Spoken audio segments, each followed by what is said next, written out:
Hello, friends. Welcome back to Story with Zoe today. We start the one shot of the Our Story Whispers from the Grave.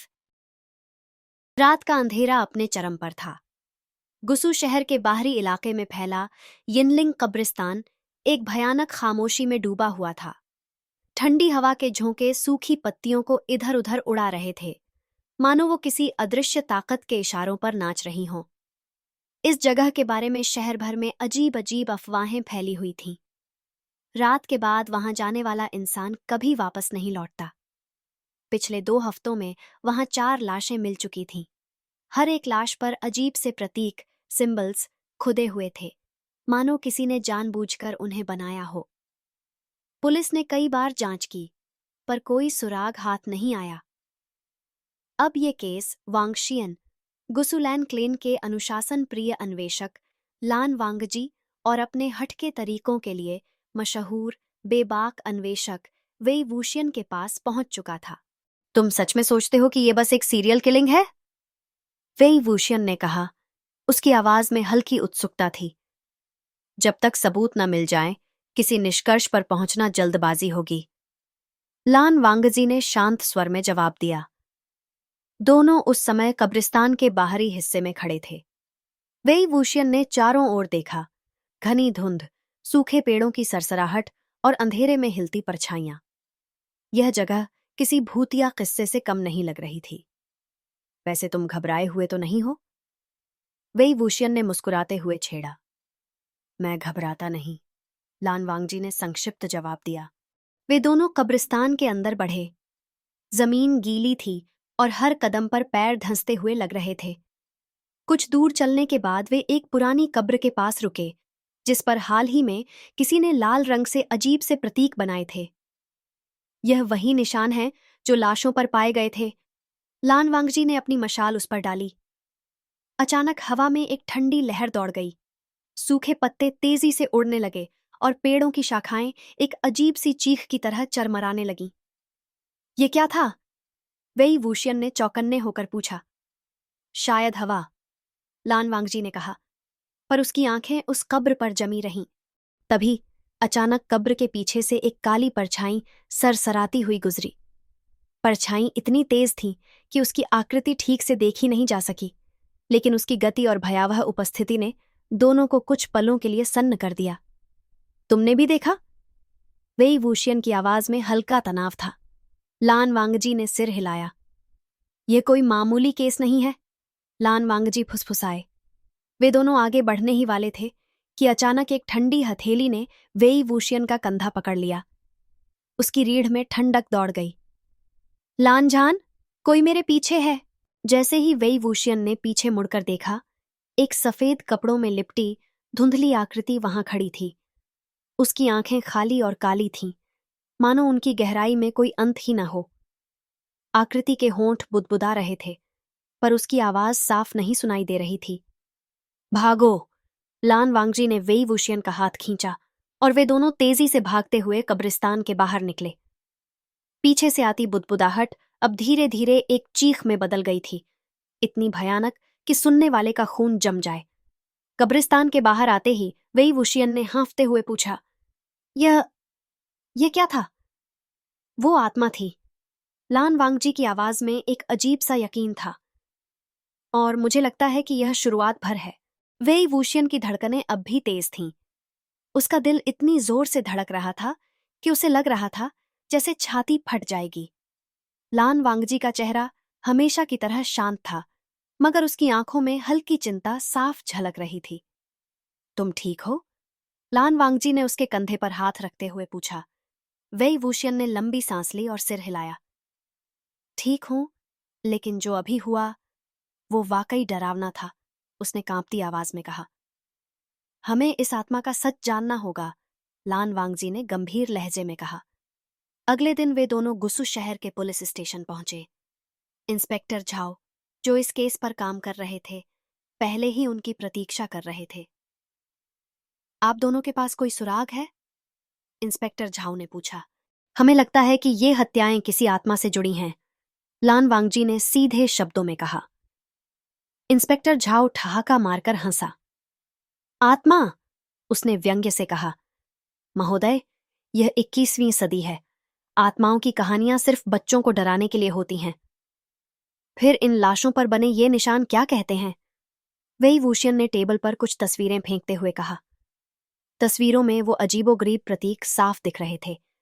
तीखे तीरों के समान आकृतियां, उनके चारों ओर गोल गोल घुमावदार रेखाएं और बीच में एक अजीब सा चिन्ह, मानो कोई प्राचीन भाषा हो। इंस्पेक्टर झाओ का चेहरा गंभीर हो गया। शाम होने तक वांगशन ने कब्रिस्तान के बारे में कई पुराने रिकॉर्ड्स खंगाले। आखिरकार उन्हें एक पुरानी खबर मिली। यिनलिंग कब्रिस्तान की आत्मा 30 साल पहले का अधूरा बदला। लेख के मुताबिक 30 साल पहले एक लड़की, जिसका नाम मेंग यीफेन था, उसी कब्रिस्तान के पास रहस्यमय ढंग से मारी गई थी। उसका शव कब्रिस्तान में एक पेड़ के नीचे पाया गया था और उसके शरीर पर भी वही अजीब से प्रतीक खुदे हुए थे।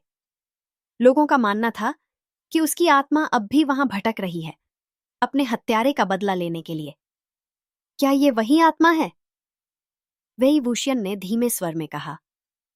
शायद, लान वांगजी ने कहा, मगर हमें यकीन करने के लिए और जानकारी चाहिए। उस रात वे दोनों फिर कब्रिस्तान लौटे। ठंडी हवा अब भी बह रही थी और हर तरफ अजीब सन्नाटा पसरा था। अगर वो आत्मा यहां है तो वो जरूर कुछ संकेत देगी, लान वांगजी ने कहा। वे दोनों एक पुरानी टूटी हुई समाधि के पास पहुंचे, जहां पिछली बार वेई वूशियन ने उस आत्मा को देखा था। तभी हवा में एक जानी पहचानी बुदबुदाहट गूंज उठी। मुझे न्याय चाहिए, न्याय, न्याय। वेई वूशियन का चेहरा सफेद पड़ गया। तुमने सुना? उसने फुसफुसाते हुए पूछा। लान वांगजी ने सिर हिलाया। आवाज और तेज होती गई। अब वो सिर्फ बुदबुदाहट नहीं थी, वो एक चीख थी, इतनी तीव्र कि कानों में गूंजने लगी। अचानक समाधि के पीछे से वही सफेद कपड़ों में लिपटी आत्मा उभर आई। उसकी आंखें अब भी खाली और काली थीं, पर इस बार उसके होंठ साफ बोल रहे थे। न्याय दो, न्याय दो। अचानक आत्मा का हाथ वेई वूशियन की ओर बढ़ा और उसकी उंगलियां उसकी गर्दन के चारों ओर कसने लगीं। लान झान! वेई वूशियन की सांस घुटने लगी। छोड़ दो उसे! लान वांगजी ने अपनी तलवार निकालकर मंत्र पढ़ा। तलवार पर हल्की नीली रोशनी चमकी और आत्मा चीखती हुई पीछे हट गई। तुम्हें शांति तभी मिलेगी जब हमें सच का पता चलेगा, लान वांगजी ने आत्मा से कहा। आत्मा कुछ देर तक उन्हें घूरती रही, फिर अचानक हवा में घुलकर गायब हो गई। इसका मतलब है कि मेंग यीफेन का मर्डर ही इस सब की जड़ है, वेई वूशियन ने अपनी सांसों को नियंत्रित करते हुए कहा। और ये प्रतीक, मुझे लगता है कि ये किसी पुराने रिवाज से जुड़े हैं, लान वांगजी ने गंभीरता से कहा। हमें यह भी जानना होगा कि मेंग यीफेन की हत्या के पीछे कौन था, वेई वूशियन ने कहा। अगर वो आत्मा बदला चाहती है तो उसकी अगली शिकार कौन हो सकती है? रात का अंधेरा घना हो चुका था। गुसू शहर में ठंडी हवा बह रही थी, मानो हर सांस के साथ डर फैल रहा हो। लान वांगजी और वेई वूशियन पुलिस स्टेशन लौट आए थे, जहां इंस्पेक्टर झाओ उनकी प्रतीक्षा कर रहे थे। मुझे लगता है कि हमें इस मामले में एक गवाह मिल सकता है, इंस्पेक्टर झाओ ने गंभीर स्वर में कहा। गवाह? वेई वूशियन ने उत्सुकता से पूछा। हाँ, इंस्पेक्टर झाओ ने एक फाइल उनकी ओर बढ़ाते हुए कहा। 30 साल पहले जब मेंग यीफेन का मर्डर हुआ था, तब एक बूढ़ी महिला ने दावा किया था कि उसने कुछ देखा था। उसका नाम है मा यूफांग। क्या वो अभी भी जीवित है? लान वांगजी ने पूछा। हाँ, इंस्पेक्टर झाओ ने जवाब दिया। वो शहर के पुराने मोहल्ले में अकेली रहती है, लेकिन उसका कहना है कि वो मेंग यीफेन की हत्या के बारे में बात करने से डरती है। मा यूफांग का घर एक जर्जर हवेली जैसा था, जिसकी दीवारों पर दरारें और फफूंद लगी हुई थी। घर के चारों ओर सूखी बेलें लटकी हुई थीं और खिड़कियों के पर्दे इस तरह झूल रहे थे मानो अंदर से कोई झांक रहा हो। क्या तुम तैयार हो? वेई वूशियन ने हल्की मुस्कान के साथ लान वांगजी से पूछा। हाँ, लान वांगजी ने सिर हिलाया। वे दरवाजे पर पहुंचे और धीरे से दस्तक दी। दरवाजा चरमराते हुए खुला। सामने एक कमजोर, झुकी हुई बूढ़ी औरत खड़ी थी, जिसकी आंखों में डर की परछाई साफ झलक रही थी। आप मां यूफांग हैं? लान वांगजी ने विनम्रता से पूछा। बूढ़ी औरत ने सिर हिलाया, मगर उसकी आंखें बार बार गली की ओर देख रही थीं, मानो कोई उसका पीछा कर रहा हो। हमें आपसे मेंग यीफेन के बारे में कुछ पूछना है, वही वूशियन ने कहा। माँ यूफांग के चेहरे का रंग उड़ गया। नहीं, मैं उस लड़की के बारे में कुछ नहीं जानती। उसने घबराते हुए दरवाजा बंद करने की कोशिश की। लान वांगजी ने आगे बढ़कर दरवाजे पर हाथ रख दिया। आपकी मदद के बिना ये हत्याएं रुकेंगी नहीं। लान वांगजी की आवाज में दृढ़ता थी। माँ यूफांग कांप रही थी, उसकी आंखों में आंसू छलक आए। 30 साल पहले मैंने कुछ देखा था, उसने कांपती आवाज में कहना शुरू किया। उस रात मेंग यीफेन कब्रिस्तान के पास खड़ी किसी आदमी से बहस कर रही थी। फिर अचानक वो आदमी गुस्से में चीखा और उसे धक्का दे दिया। मेंग सीधी जमीन पर गिरी, उसके सिर से खून बहने लगा। क्या आपने उस आदमी को देखा था? लान वांगजी ने पूछा। हाँ, माँ यूफांग ने धीरे से कहा। वो गुसु शहर का एक बड़ा आदमी था, उसका नाम था। अचानक हवा में एक ठंडी लहर दौड़ गई। कमरे में रखा दीपक भक से बुझ गया और एक खौफनाक सन्नाटा पसर गया। माँ यूफांग! वेई वूशियन ने उसका कंधा पकड़कर हिलाया। माँ यूफांग की आंखें अब भी खुली थीं, मगर उसकी सांसें रुक चुकी थीं। उसके चेहरे पर डर की परछाई जमी हुई थी, मानो मरने से पहले उसने कुछ भयानक देखा हो। वेई वूशियन और लान वांगजी ने तुरंत कमरे की जांच शुरू की। दीवारों पर अजीबोगरीब निशान उभर आए थे, वही प्रतीक जो लाशों पर पाए गए थे। यह आत्मा का काम है, लान वांगजी ने धीमे स्वर में कहा। तभी वेई वूशियन की नजर मेज पर पड़ी, जहां खून से कुछ लिखा हुआ था। अगला शिकार, मेंग जीशान। मेंग जीशान? वेई वूशियन ने हैरानी से कहा। ये कौन हो सकता है? शायद मेंग यीफेन का कोई रिश्तेदार, लान वांगजी ने अनुमान लगाया। अगले दिन वांगशियन ने पुलिस रिकॉर्ड्स में मेंग जीशान के बारे में जानकारी जुटाई। पता चला कि वो मेंग यीफेन का बड़ा भाई था, जो अब शहर के पुराने मंदिर में बतौर पुजारी काम करता था। हमें उसके पास जल्द से जल्द पहुंचना होगा, लान वांगजी ने कहा। शाम ढलते ही वे दोनों मंदिर पहुंचे। मंदिर के भीतर हल्की सी रोशनी थी और अगरबत्ती की गंध हवा में फैली हुई थी। मिंग जीशान? वेई वूशियन ने पुकारा। कोई जवाब नहीं आया। वे भीतर बढ़े और वहां मेंग जीशान को देखा। उसकी गर्दन पर गहरा लाल निशान था, मानो किसी ने रस्सी से कसकर उसकी जान ली हो। उसके गले से खून बहकर जमीन पर वहीं अजीब प्रतीक बना रहा था। हम देर हो गए, लान वांगजी ने धीमे स्वर में कहा। तभी दीवार पर छाया का एक धुंधला आकार बन गया। वही आत्मा, मेंग यीफेन। उसकी काली आंखें एक तक उन दोनों को घूर रही थीं। मुझे न्याय चाहिए, मुझे न्याय चाहिए, उसकी फुसफुसाहट गूंजने लगी। मेंग यीफेन, हम तुम्हारी मदद करेंगे, लान वांगजी ने आत्मा की ओर देखते हुए कहा। आत्मा कुछ पल तक ठहर गई, फिर उसकी आंखें लाल हो गईं और वो चीखते हुए उनकी ओर झपट पड़ी। भागो! वेई वूशियन ने चिल्लाते हुए लान वांगजी का हाथ पकड़ा। उन दोनों के पीछे आत्मा का भयानक साया मंडरा रहा था। आधी रात का समय था। लान वांगजी और वेई वूशियन भागते हुए मंदिर से बाहर निकले। उनके पीछे आत्मा का धुंधला साया अब भी मंडरा रहा था। हवा में ठंडक के साथ अजीब सी सरसराहट हो रही थी, मानो कोई अदृश्य शक्ति उनका पीछा कर रही हो। हमें कुछ करना होगा, नहीं तो ये आत्मा हमें मार डालेगी, वेई वूशियन ने घबराए हुए कहा।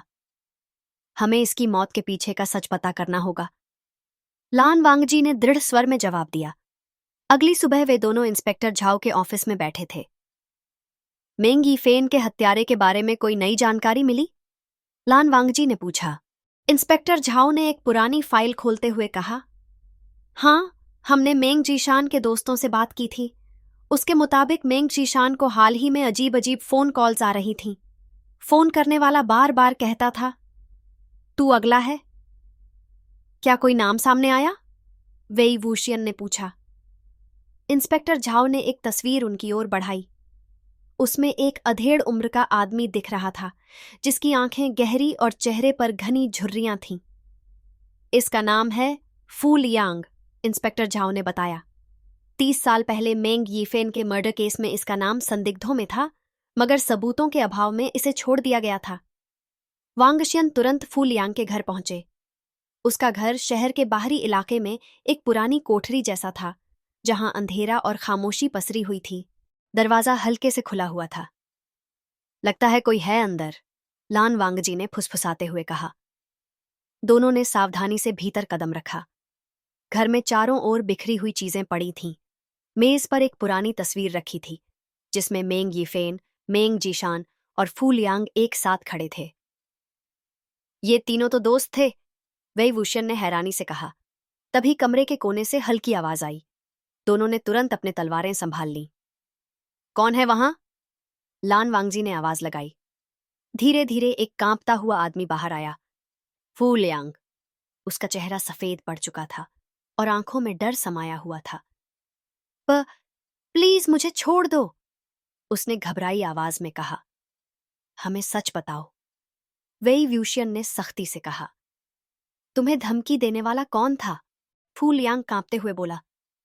30 साल पहले मेंग यीफेन की मौत एक हादसा नहीं थी। मेंग जीशान ने उसे मारा था। क्या? लान वांगजी ने अविश्वास से पूछा। उस रात तीनों में झगड़ा हुआ था। मेंग जीशान नशे में था और उसने मेंग यीफेन को धक्का दे दिया। उसकी मौत हो गई, फू लियांग ने बताया। डर के मारे मैंने और जीशान ने उसकी लाश को कब्रिस्तान के पास दफना दिया, मगर उसकी आत्मा कभी शांति नहीं पा सकी। तो ये आत्मा बदला लेने आई है, वेई वुशियन ने गंभीर स्वर में कहा। तभी खिड़की के बाहर एक धुंधली परछाई नजर आई। वही आत्मा मेंग यीफेन। उसकी लाल आंखें खिड़की से झांक रही थीं। मुझे न्याय चाहिए, मुझे न्याय चाहिए।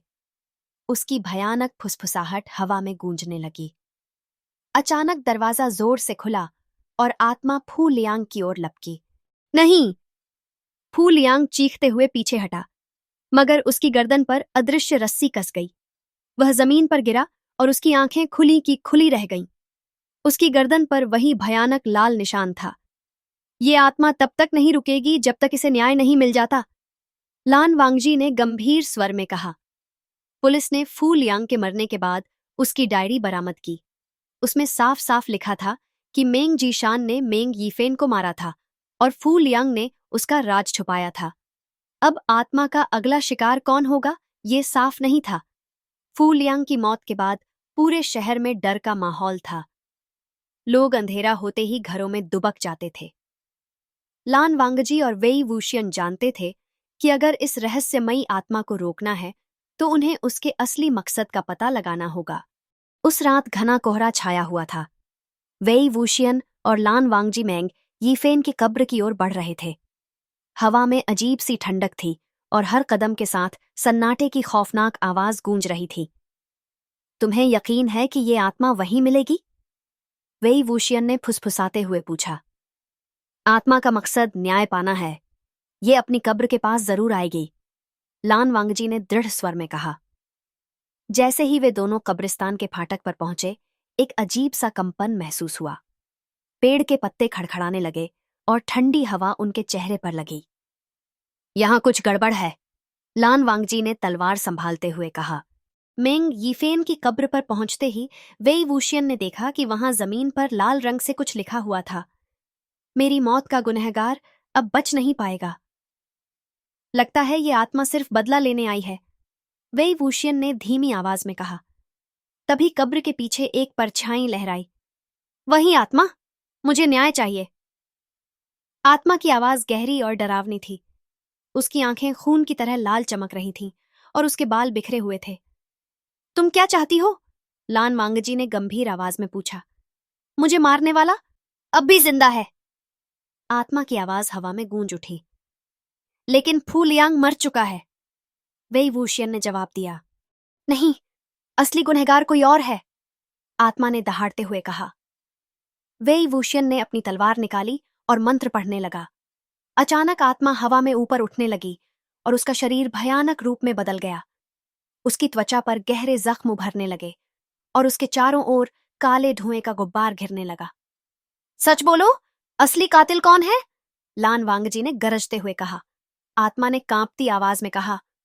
फू लियांग सिर्फ मोहरा था, असली गुनहगार मेंग जीशान का छोटा भाई मेंग काई था। क्या? वेई वूशियन के चेहरे पर हैरानी छा गई। 30 साल पहले मेंग जीशान ने नहीं, बल्कि मेंग काई ने गुस्से में मेंग यीफेन को धक्का दिया था। बाद में फू लियांग और मेंग जीशान ने उसका राज छुपाया। इसका मतलब आत्मा अब मेंग काई को मारने वाली है, लान वांगजी ने चिंता में कहा। वेई वूशियन और लान वांगजी तेजी से मेंग काई के घर पहुंचे, लेकिन वहां पहुंचते ही उन्हें सामने का दरवाजा टूटा हुआ मिला। हम देर कर चुके हैं, वेई वूशियन ने कांपते हुए कहा। घर के अंदर खून के निशान दीवारों पर फैले हुए थे। बीच में मेंग काई का शव पड़ा था। उसकी आंखें फटी हुई थीं और उसकी गर्दन पर वही लाल निशान था जो फू लियांग पर था। आत्मा ने अपना काम पूरा कर दिया, लान वांगजी ने धीमे स्वर में कहा। तभी ठंडी हवा फिर से कमरे में बहने लगी। आत्मा का धुंधला साया दिखाई दिया। अब मुझे शांति चाहिए, आत्मा ने कहा। लान वांगजी ने अपनी तलवार उठाई और पवित्र मंत्र पढ़ना शुरू किया। आत्मा धीरे धीरे सफेद रोशनी में घुलने लगी। अब मेरी आत्मा को मुक्ति मिली, धन्यवाद। मेंग यीफेन की आवाज गूंजते ही वह पूरी तरह गायब हो गई। अगले भाग में मेंग काई की मौत के पीछे का छिपा रहस्य उजागर होगा। वेई वूशियन को मिलेगा एक रहस्यमयी चिट्ठी का सुराग। आत्मा के जाने के बावजूद एक नई भयानक ताकत का उदय होगा। मेंग काई की मौत के बाद मामला शांत हो जाना चाहिए था, मगर ऐसा हुआ नहीं। कुछ ही दिनों में शहर में अजीब घटनाएं शुरू हो गईं। लोग शिकायत करने लगे कि उन्हें रात में किसी के फुसफुसाने की आवाजें सुनाई देती थीं। कई लोगों ने दावा किया कि उन्होंने एक काले लबादे में लिपटा अजीब सा साया देखा है, जो अंधेरे में छिपकर उन्हें घूरता रहता था। वेई वूशियन और लान वांगजी को एहसास हो गया था कि कुछ बेहद खतरनाक होने वाला है। उस शाम इंस्पेक्टर जाओ ने उन्हें पुलिस स्टेशन बुलाया। यह चिट्ठी मेंग काई की मौत के बाद उसके घर से मिली है। इंस्पेक्टर झाओ ने एक मुड़ी टुड़ी चिट्ठी उनकी ओर बढ़ाते हुए कहा। वेई वूशियन ने उसे खोलकर पढ़ना शुरू किया। मैं जानता हूं कि मेरी मौत निश्चित है। मैंने जो किया उसकी सजा मुझे मिलेगी, मगर असली बुराई अब भी आजाद घूम रही है। वो आ रहा है, मौत के काले साए के साथ। वो कौन है? लान वांगजी ने गंभीर स्वर में पूछा। पता नहीं, मगर मैंने सुना है कि पुराने मठ के पास कुछ अजीब घटनाएं हो रही हैं, इंस्पेक्टर झाओ ने चिंतित स्वर में कहा। उस रात वेई वूशियन और लान वांगजी पुराने मठ के पास पहुंचे। मठ पूरी तरह उजाड़ था। दीवारों पर दरारें थीं, खिड़कियां टूटी हुई थीं और अंदर घना अंधेरा पसरा हुआ था। इस जगह पर अजीब ऊर्जा महसूस हो रही है, लान वांगजी ने फुसफुसाते हुए कहा। वे दोनों मठ के अंदर घुसे। फर्श पर राख और पुराने लकड़ी के टुकड़े बिखरे हुए थे। तभी कोने से एक धुंधली परछाई हिलती हुई दिखाई दी। वो क्या था? वेई वूशियन ने फौरन अपनी तलवार संभाली। अचानक काले लबादे में लिपटा एक डरावना साया उनके सामने आ खड़ा हुआ। उसकी आंखें गहरी लाल थीं और उसकी लंबी उंगलियों के नाखून धारदार खंजरों जैसे थे। तुम कौन हो? लान वांगजी ने तलवार उठाते हुए पूछा। वो परछाई धीरे धीरे बोलने लगी। उसकी आवाज गहरी और भयानक थी, मानो किसी कब्र के भीतर से आ रही हो। मेरा नाम है यूं शिन। मैंने इस दुनिया को तबाह करने की शपथ ली है। अचानक यूं शिन ने अपनी दोनों बाहें हवा में उठाईं और पूरे मठ में घना काला धुआं फैल गया। वेई वूशियन और लान वांगजी की आंखों के सामने अंधेरा छा गया। हमें बाहर निकलना होगा, लान वांगजी ने आवाज लगाई। वे दोनों भागते हुए दरवाजे की ओर बढ़े, मगर दरवाजा जोर से बंद हो गया। तुम अब यहां से जिंदा नहीं निकल सकते, यूं शिन की आवाज हवा में गूंज रही थी। अचानक फर्श में दरारें पड़ने लगीं और काली परछाई से निकलती लंबी डरावनी भुजाएं उनकी ओर बढ़ने लगीं। वेई वूशियन ने एक मंत्र पढ़ा और अपनी तलवार घुमाई। उसकी तलवार से निकली चमकीली सफेद रोशनी ने अंधकार को कुछ देर के लिए पीछे धकेल दिया। लान झान, अब! वेई वूशियन चिल्लाया। लान वांगजी ने तुरंत अपने गूंजें संगीत वाद्य के तारों को झंझनाया। मधुर मगर शक्तिशाली ध्वनि मठ में गूंज उठी।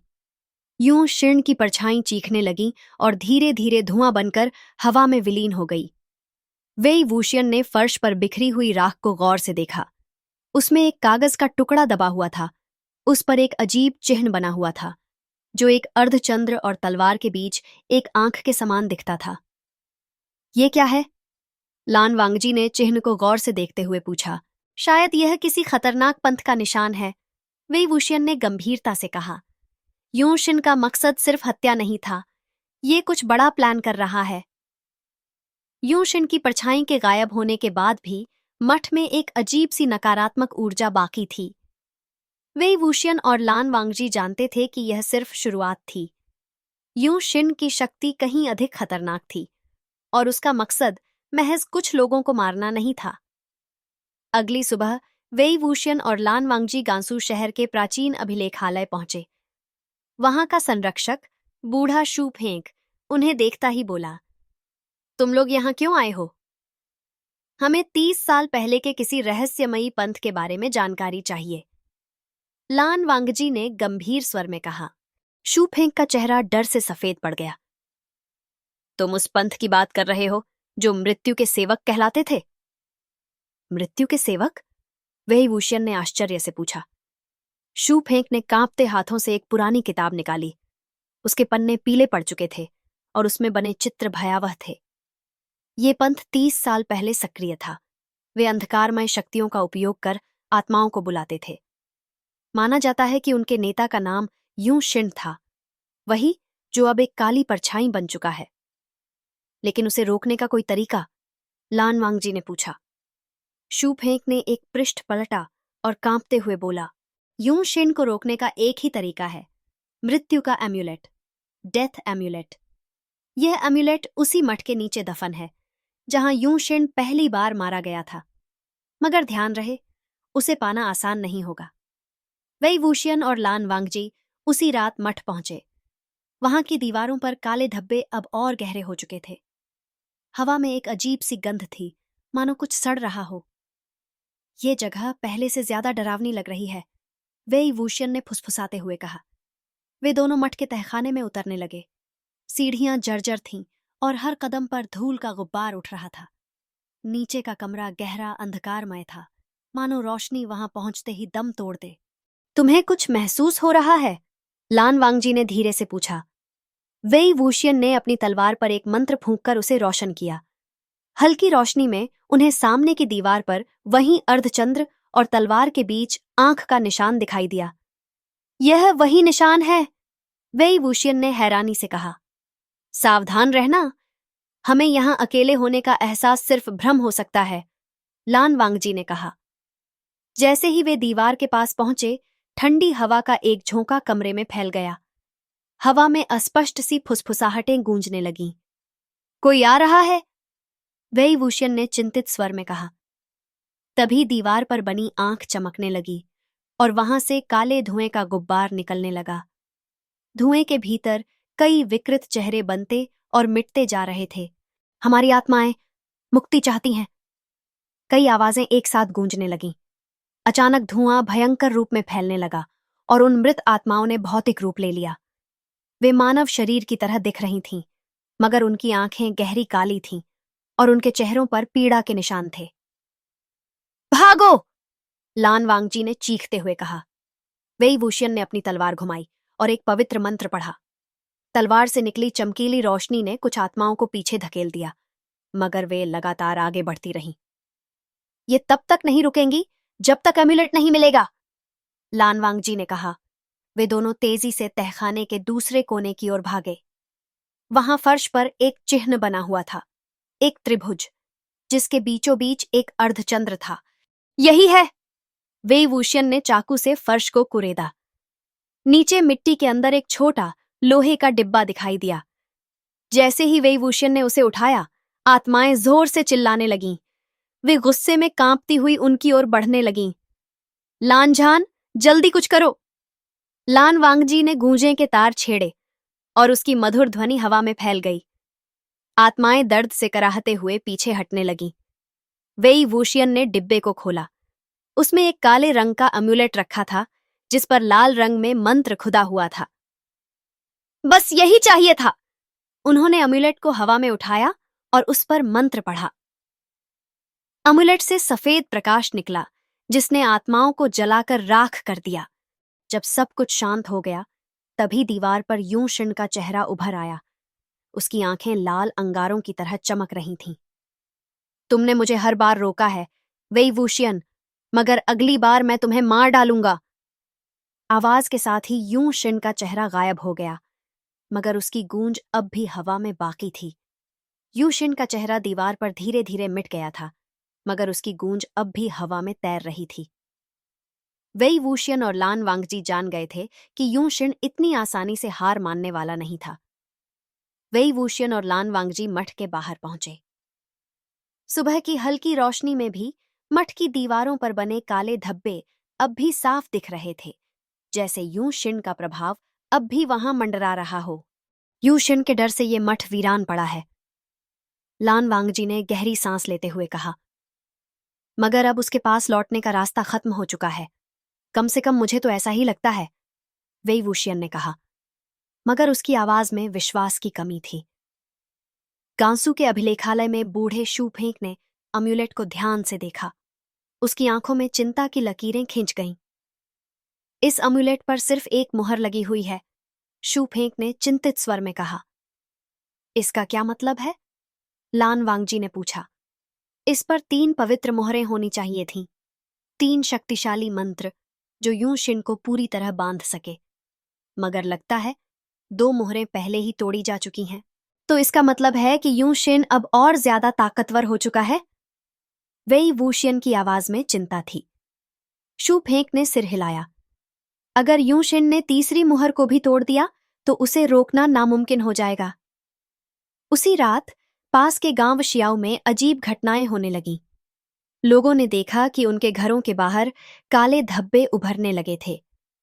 रात के समय घरों में फुसफुसाहटें सुनाई देने लगीं और कई लोग बिना किसी कारण बेहोश होकर बीमार पड़ गए। जब वेई वूशियन और लान वांगजी को यह खबर मिली तो वे तुरंत गांव की ओर रवाना हुए। गांव पहुंचते ही उन्हें महसूस हुआ कि हवा में एक अजीब सी ठंडक थी। हर घर के दरवाजे पर काले धब्बे थे जो यूं शिन की शक्ति का प्रतीक थे। यह जगह पूरी तरह उसके कब्जे में है, लान वांगजी ने गंभीर स्वर में कहा। वेई वूशियन ने अपने काले बांसुरी को निकाला और एक विशेष धुन बजाने लगा। धीरे धीरे हवा में अजीब आवाजें गूंजने लगीं, दर्द में कराहती आत्माओं की चीखें। यूं शिन ने इन लोगों की आत्माओं को गुलाम बना लिया है, लान वांगजी ने चिंतित स्वर में कहा। हमें इन्हें मुक्त करना होगा। वेई वूशियन ने अपनी तलवार निकाली और मंत्र पढ़ते हुए धब्बों पर वार किया। जैसे ही तलवार का प्रकाश काले धब्बों पर पड़ा, उन धब्बों से निकलकर एक धुंधली आकृति प्रकट हुई, एक बूढ़ी औरत जिसकी आंखें पूरी तरह सफेद थीं। तुमने हमारी कब्रों को अपवित्र किया, तुम्हें इसका भुगतान करना पड़ेगा। औरत के पीछे और भी आत्माएं प्रकट होने लगीं। वेई वूशियन ने अपनी बांसुरी से एक और मंत्र बजाया। उसकी आवाज से आत्माएं कुछ देर के लिए रुक गईं, मगर फिर वे और ज्यादा आक्रामक हो गईं। हम पर हमला करने वाली ये आत्माएं साधारण आत्माएं नहीं हैं, लान वांगजी ने कहा। ये वही आत्माएं हैं जिन्हें यूं शिन ने गुलाम बना लिया है। आत्माएं अब दोनों को घेरने लगीं। उनके चेहरे डरावने और बिखरे हुए थे।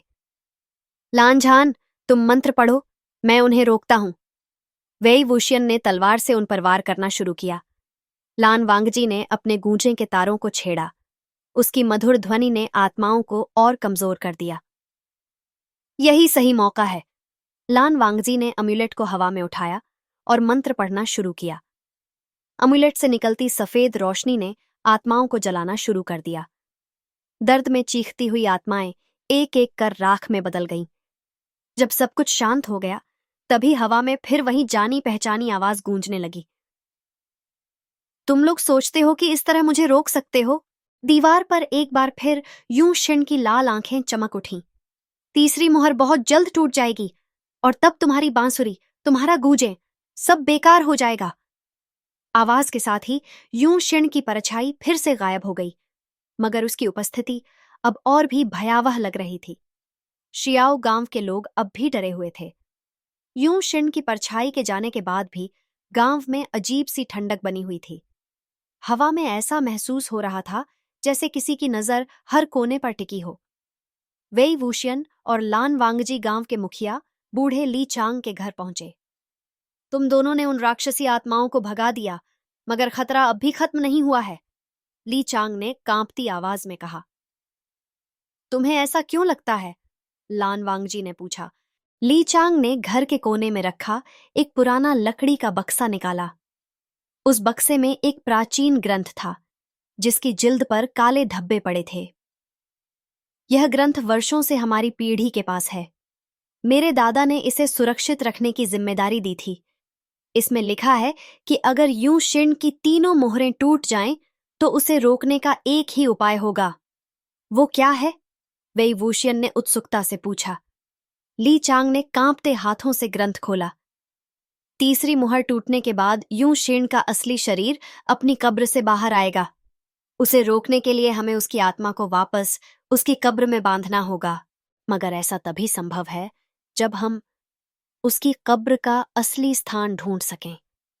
रात होते ही गांव में अजीब घटनाएं फिर से शुरू हो गईं।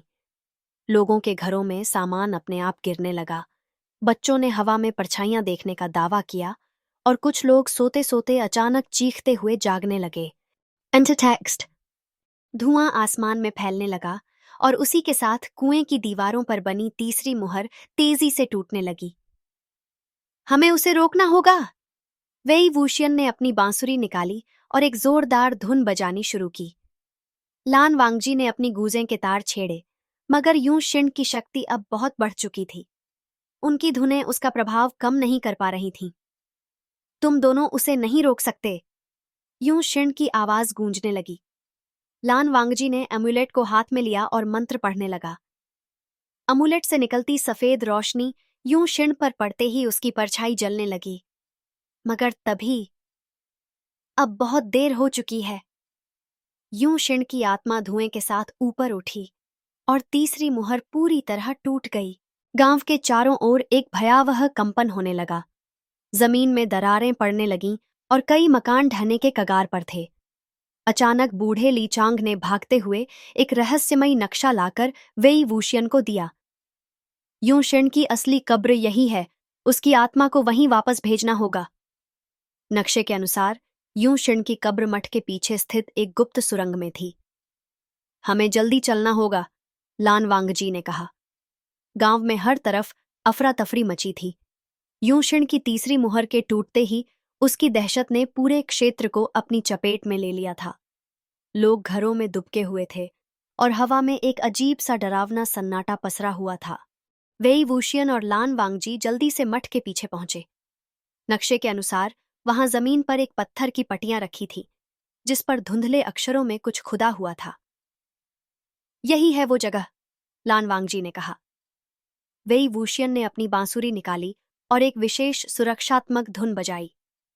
अचानक पत्थर की पटियां कांपने लगीं और जमीन के नीचे एक गुप्त द्वार खुल गया। सावधान रहना, लान वांगजी ने चेतावनी दी। सुरंग में घुसते ही ठंडी हवा के झोंके ने दोनों को घेर लिया। दीवारों पर घिसटने के निशान थे, जैसे किसी ने बाहर निकलने के लिए हाथ पैर मारे हों। हवा में एक अजीब सी बदबू फैली हुई थी, खून और सड़ी गली चीजों की। ये जगह जैसे किसी की कब्रगाह हो, वेई वूशियन ने धीमे स्वर में कहा। अचानक एक परछाई उनके ठीक सामने से गुजरी। वो यूं शिन हो सकता है, लान मांगजी ने तलवार निकालते हुए कहा। जैसे ही वे आगे बढ़े, सुरंग की दीवारों से विकृत चेहरों वाली आत्माएं बाहर निकलने लगीं। उनके खाली काले नेत्र, गले से आती घुटी हुई आवाजें, ऐसा लग रहा था जैसे वे अपनी पीड़ा बयान कर रही हों। ये सब उसकी कठपुतलियां हैं। वेई वूशियन ने बांसुरी बजानी शुरू की। धुन सुनते ही कुछ आत्माएं पीछे हट गईं, मगर कुछ बेहद शक्तिशाली रहीं। हमारे पास ज्यादा समय नहीं है, लान वांगजी ने अपनी तलवार से मंत्र पढ़ा और जमीन पर एक सुरक्षा चक्र खींचा। आत्माएं उस चक्र के अंदर घुसने में असमर्थ रहीं, मगर वे बाहर से चिल्ला रही थीं। उनके स्वर दिल दहला देने वाले थे। अचानक सुरंग के अंत में एक बड़ा कक्ष दिखाई दिया। वहां जमीन के बीचों बीच एक प्राचीन कब्र थी, जिस पर काले धागों से बनी मुहर लगी हुई थी। जैसे ही वे उस कब्र के पास पहुंचे, यूं शिन की परछाई वहां प्रकट हो गई। तुम्हें लगा कि तुम मुझे रोक सकते हो? यूं क्षण की गूंजती हुई आवाज ने पूरे कक्ष को हिला दिया। उसका शरीर अब पूरी तरह विकृत हो चुका था। उसकी आंखें लाल अंगारों की तरह चमक रही थीं और उसकी त्वचा पर काले जाले जैसी दरारें थीं। अब कोई मुझे रोक नहीं सकता। यूं क्षण हवा में उठा और अपनी काली परछाई को फैलाने लगा। लान वांगजी ने अपने अम्युलेट को उठाया और मंत्र पढ़ना शुरू किया। अम्युलेट की सफेद रोशनी यूं क्षण पर पड़ते ही वह चीखने लगा, मुझे कोई नहीं रोक सकता। यूं क्षण ने अपनी परछाई से लान वांगजी पर हमला किया। लान जान! वही वूशियन ने उसकी ओर दौड़ लगाई, मगर यूं क्षण की काली परछाई ने उसे दीवार से धकेल दिया। लान वांगजी ने अपने अंतिम मंत्र के लिए पूरा जोर लगाया, मगर यूं क्षण की शक्ति बहुत अधिक थी। तभी वेई वूशियन ने अपनी बांसुरी निकाली और आंखें बंद करके एक पुरानी धुन बजाने लगा। वही धुन जो उसने सालों पहले लाल कमरबंद के रक्षक को शांत करने के लिए बजाई थी। धुन सुनते ही यूं क्षण की आत्मा कांपने लगी। नहीं, ये कैसे हो सकता है? यूं क्षण की चीखें गूंजने लगीं। वेई वूशियन ने लान वांगजी की ओर देखा और इशारा किया, उसे कब्र में वापस भेजो। लान वांगजी ने अम्युलेट को यूं क्षण की आत्मा पर फेंका और उसकी परछाई जलने लगी। नहीं! यूं क्षण के साथ उसकी कठपुतली आत्माएं भी भयंकर चीखों के साथ हवा में विलीन हो गईं। कक्ष में अचानक सन्नाटा छा गया। वेई वूशियन और लान वांगजी ने यूं क्षण की कब्र पर एक विशेष मंत्र अंकित किया ताकि उसकी आत्मा दोबारा मुक्त न हो सके। आखिरकार सब खत्म हो गया, लान वांगजी ने गहरी सांस लेते हुए कहा। वेई वूशियन ने हल्के से मुस्कुराकर उसकी ओर देखा। हाँ, यूं क्षण की परछाई के मिटते ही सुरंग में पसरा सन्नाटा टूटने लगा। दीवारों पर बिखरी आत्माओं के अवशेष धुएं में बदलकर हवा में विलीन हो रहे थे। वेई वूशियन और लान वांगजी ने एक दूसरे की ओर देखा। थकान उनके चेहरों पर साफ झलक रही थी। चलो, अब यहां से बाहर निकलते हैं, लान वांगजी ने धीमे स्वर में कहा। वे सुरंग के बाहर जाने लगे, लेकिन जैसे ही वे प्रवेश द्वार के पास पहुंचे, वेई वूशियन के कानों में किसी की धीमी फुसफुसाहट सुनाई दी। मैं आऊंगा। उसने तेजी से पीछे देखा। क्या हुआ? लान वांगजी ने पूछा। वेई वूशियन कुछ देर वहीं खड़ा रहा, फिर सिर हिलाकर बोला, कुछ नहीं, चलो बाहर चलते हैं। जब वे दोनों गांव लौटे तो हालात पहले से ज्यादा खराब हो चुके थे। गांव वालों के चेहरे डर से पीले पड़ गए थे। हमने यूं क्षण को रोक दिया है, अब डरने की जरूरत नहीं है, लान वांगजी ने गांव वालों को समझाया। लेकिन तभी एक बुजुर्ग आदमी आगे बढ़ा और कांपती आवाज में बोला, नहीं, ये खत्म नहीं हुआ। क्या मतलब? वेई वूशियन ने पूछा। बुजुर्ग ने कांपते हाथों से अपनी झोली में से एक पुराना ग्रंथ निकाला। उसके पन्ने पीले पड़ चुके थे, मगर उस पर काले धागों की लकीरें अब भी चमक रही थीं। यूं क्षण की आत्मा सिर्फ उसकी शक्ति का एक अंश थी, बुजुर्ग ने बताया। असल मुहर अब भी सलामत है और वो उस शापित स्थान पर छुपी हुई है। कौन सी जगह? लान वांगजी ने गंभीर स्वर में पूछा। बुजुर्ग ने कांपते हाथों से गांव के नक्शे पर एक निशान लगाया। एक सुनसान खंडहर, जिसे लोग काली नगरी का मंदिर कहते थे। वहां पर जाने वाला कोई लौट कर नहीं आया, बुजुर्ग ने डरते हुए कहा। हमें वहां जाना ही होगा, वेई वूशियन ने दृढ़ता से कहा। अगली रात वेई वूशियन और लान वांगजी उस खंडहर तक पहुंचे। मंदिर का दरवाजा जंग खा चुका था और दीवारों पर अजीबोगरीब आकृतियां उकेरी हुई थीं, कुछ ऐसे चेहरों की जिनकी आंखें खाली और गहरी काली थीं। जैसे ही वे दोनों अंदर घुसे, हवा अचानक ठंडी हो गई। तुमने देखा? वेई वूशियन ने फुसफुसाकर कहा। लान वांगजी ने सिर हिलाया। वो परछाई हमें देख रही थी। लान वांगजी ने तलवार को कसकर पकड़ लिया। जैसे ही वे आगे बढ़े, मंदिर के भीतर एक विशाल प्रतिमा दिखाई दी। वह एक दानव जैसी दिखने वाली आकृति थी, जिसकी आंखें काले रत्नों से जड़ी हुई थीं। यह शापित देवता की मूर्ति है, लान वांगजी ने गंभीर स्वर में कहा। कुछ अजीब है, वेई वूशियन ने मूर्ति के पास पड़ी एक काले धागे वाली किताब को उठाते हुए कहा। जैसे ही उसने किताब को छुआ, हवा में जोरदार धमाका हुआ और मंदिर की दीवारों से सैकड़ों काले हाथ निकलने लगे। हवा में फुसफुसाहट गूंजने लगी। हम भूखे हैं, हम छूटना चाहते हैं, हमें बलि चाहिए। काले हाथ उनकी ओर बढ़ने लगे। लानजान, सुरक्षा चक्र खींचो, वही वूशियन चिल्लाया। लान वांगजी ने तेजी से अपनी तलवार से जमीन पर एक सुरक्षा चक्र खींचा। वे दोनों उसके भीतर खड़े हो गए, लेकिन तभी एक काली परछाई मूर्ति के पीछे से प्रकट हुई। तुम दोनों यूं शेन को रोक सकते थे, लेकिन मुझसे बचना आसान नहीं है। आवाज इतनी ठंडी थी कि उनकी रूह कांप गई। तुम कौन हो? लान वांगजी ने चुनौती भरे स्वर में पूछा। काली परछाई मुस्कुराई। उसकी आंखें वहीं चमकते हुए काले रत्न थीं जो मूर्ति में जड़ी हुई थीं। मैं असली शापित राजा हूं, और यूं शिन मेरी बस एक कठपुतली था। वेई वूशियन ने महसूस किया कि उसकी बांसुरी काम नहीं कर रही थी, जैसे किसी ने उसकी शक्ति को अवरुद्ध कर दिया हो। ये कैसे हो सकता है? मूर्ति पर लगी रत्नों की आंखें, यही उसकी शक्ति का स्रोत है, लान वांगजी ने महसूस किया। तुम्हें लगता है कि उन्हें तोड़कर तुम मुझे रोक सकते हो? परछाई की आवाज गूंजने लगी। सैकड़ों आत्माएं हवा में मंडराने लगीं। उनकी आंखों में वही चमकती हुई काली रोशनी थी। हमें रोकना होगा, वेई वूशियन ने कहा। मंदिर के अंदर हवा भारी हो चुकी थी। काले धुएं की लहरें दीवारों से उठ रही थीं, मानो पूरा माहौल जहर से भरा हो। मूर्ति के पीछे खड़ी वह रहस्यमयी परछाई अब धीरे धीरे अपना असली रूप लेने लगी। उसकी आंखों में वही चमकते हुए काले रत्न थे जो मूर्ति में जड़े थे। तुम दोनों मेरी शक्ति को चुनौती नहीं दे सकते, उसकी आवाज मंदिर की दीवारों में गूंज उठी। सैकड़ों आत्माएं अब हवा में मंडराने लगीं। उनके कंकाल जैसे चेहरे और खाली आंखें सीधे वेई वूशियन और लान वांगजी को घूर रही थीं। लान झान, हमें मूर्ति को तोड़ना होगा, वेई वूशियन ने जल्दी से कहा। अगर मूर्ति टूट गई और आत्माएं बेकाबू हो गईं तो? लान वांगजी ने पूछा। अगर हमने कुछ नहीं किया तो ये हमें मार डालेंगे। जैसे ही वेई वूशियन अपनी बांसुरी निकालने के लिए झुका, एक काला हाथ बिजली की गति से उसकी ओर बढ़ा। संभलना! लान वांगजी ने उसे पीछे खींच लिया और तलवार घुमाई। एक आत्मा चीखते हुए धुएं में बदल गई।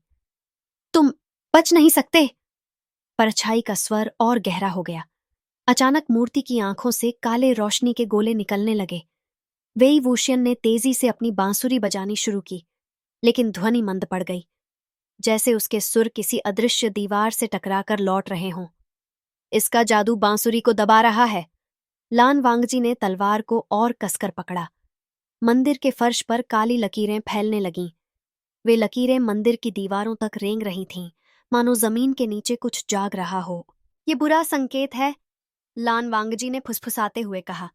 हमें जल्दी करनी होगी। वेई वूशियन ने बांसुरी फिर से बजाई, लेकिन अब उसने एक अलग राग छेड़ा, वो राग जिसने पहले यूं शिन की आत्मा को खत्म किया था। परछाई जोर से चीखी, ये राग, ये मुझे खत्म नहीं कर सकता। आत्माओं ने अचानक गति बढ़ा दी। वेई वूशियन और लान वांगजी को चारों ओर से घेर लिया गया। हमें मूर्ति पर वार करना होगा, लान वांगजी ने कहा। तुम मूर्ति को तोड़ो, मैं इनका ध्यान भटकाता हूं। वेई वूशियन ने बांसुरी को फिर से बजाना शुरू किया। इस बार सुरों में गूंजती ऊर्जा ज्यादा शक्तिशाली थी। लान वांगजी ने तेजी से मूर्ति की ओर छलांग लगाई, लेकिन जैसे ही उसकी तलवार मूर्ति पर पड़ने वाली थी, काले धुएं की एक मोटी परत उसकी तलवार के चारों ओर लिपट गई। तुम हार जाओगे, परछाई गर्जी। लान वांगजी के हाथ सुन्न होने लगे थे। धुएं की ठंडक उसकी उंगलियों को जकड़ रही थी। नहीं, मैं हार नहीं मानूंगा। लान वांगजी ने तलवार पर अपनी आध्यात्मिक शक्ति का प्रयोग किया। उसके तलवार का प्रकाश अचानक तेज हो उठा और धुआं पीछे हटने लगा। अब! वेई वूशियन चिल्लाया। लान वांगजी ने पूरी ताकत से तलवार मूर्ति की काली रत्न वाली आंखों पर दे मारी। रत्नों के टूटते ही एक जोरदार चीख गूंजी, इतनी भयानक कि पूरा मंदिर कांप उठा। परछाई हवा में मटमैले धुएं में बदलने लगी और मंदिर की दीवारों से टकराकर चीखती रही। तुमने मुझे हराया नहीं है, आवाज धीरे धीरे मंद पड़ गई। काली लकीरें फर्श पर पिघलकर गायब हो गईं।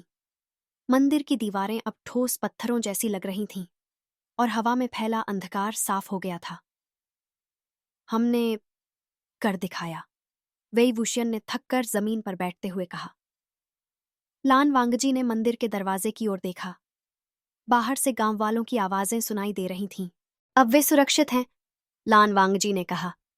हाँ, लेकिन मुझे लगता है कि यह कहानी अभी पूरी नहीं हुई है, वेई वुशियन ने गंभीर स्वर में कहा।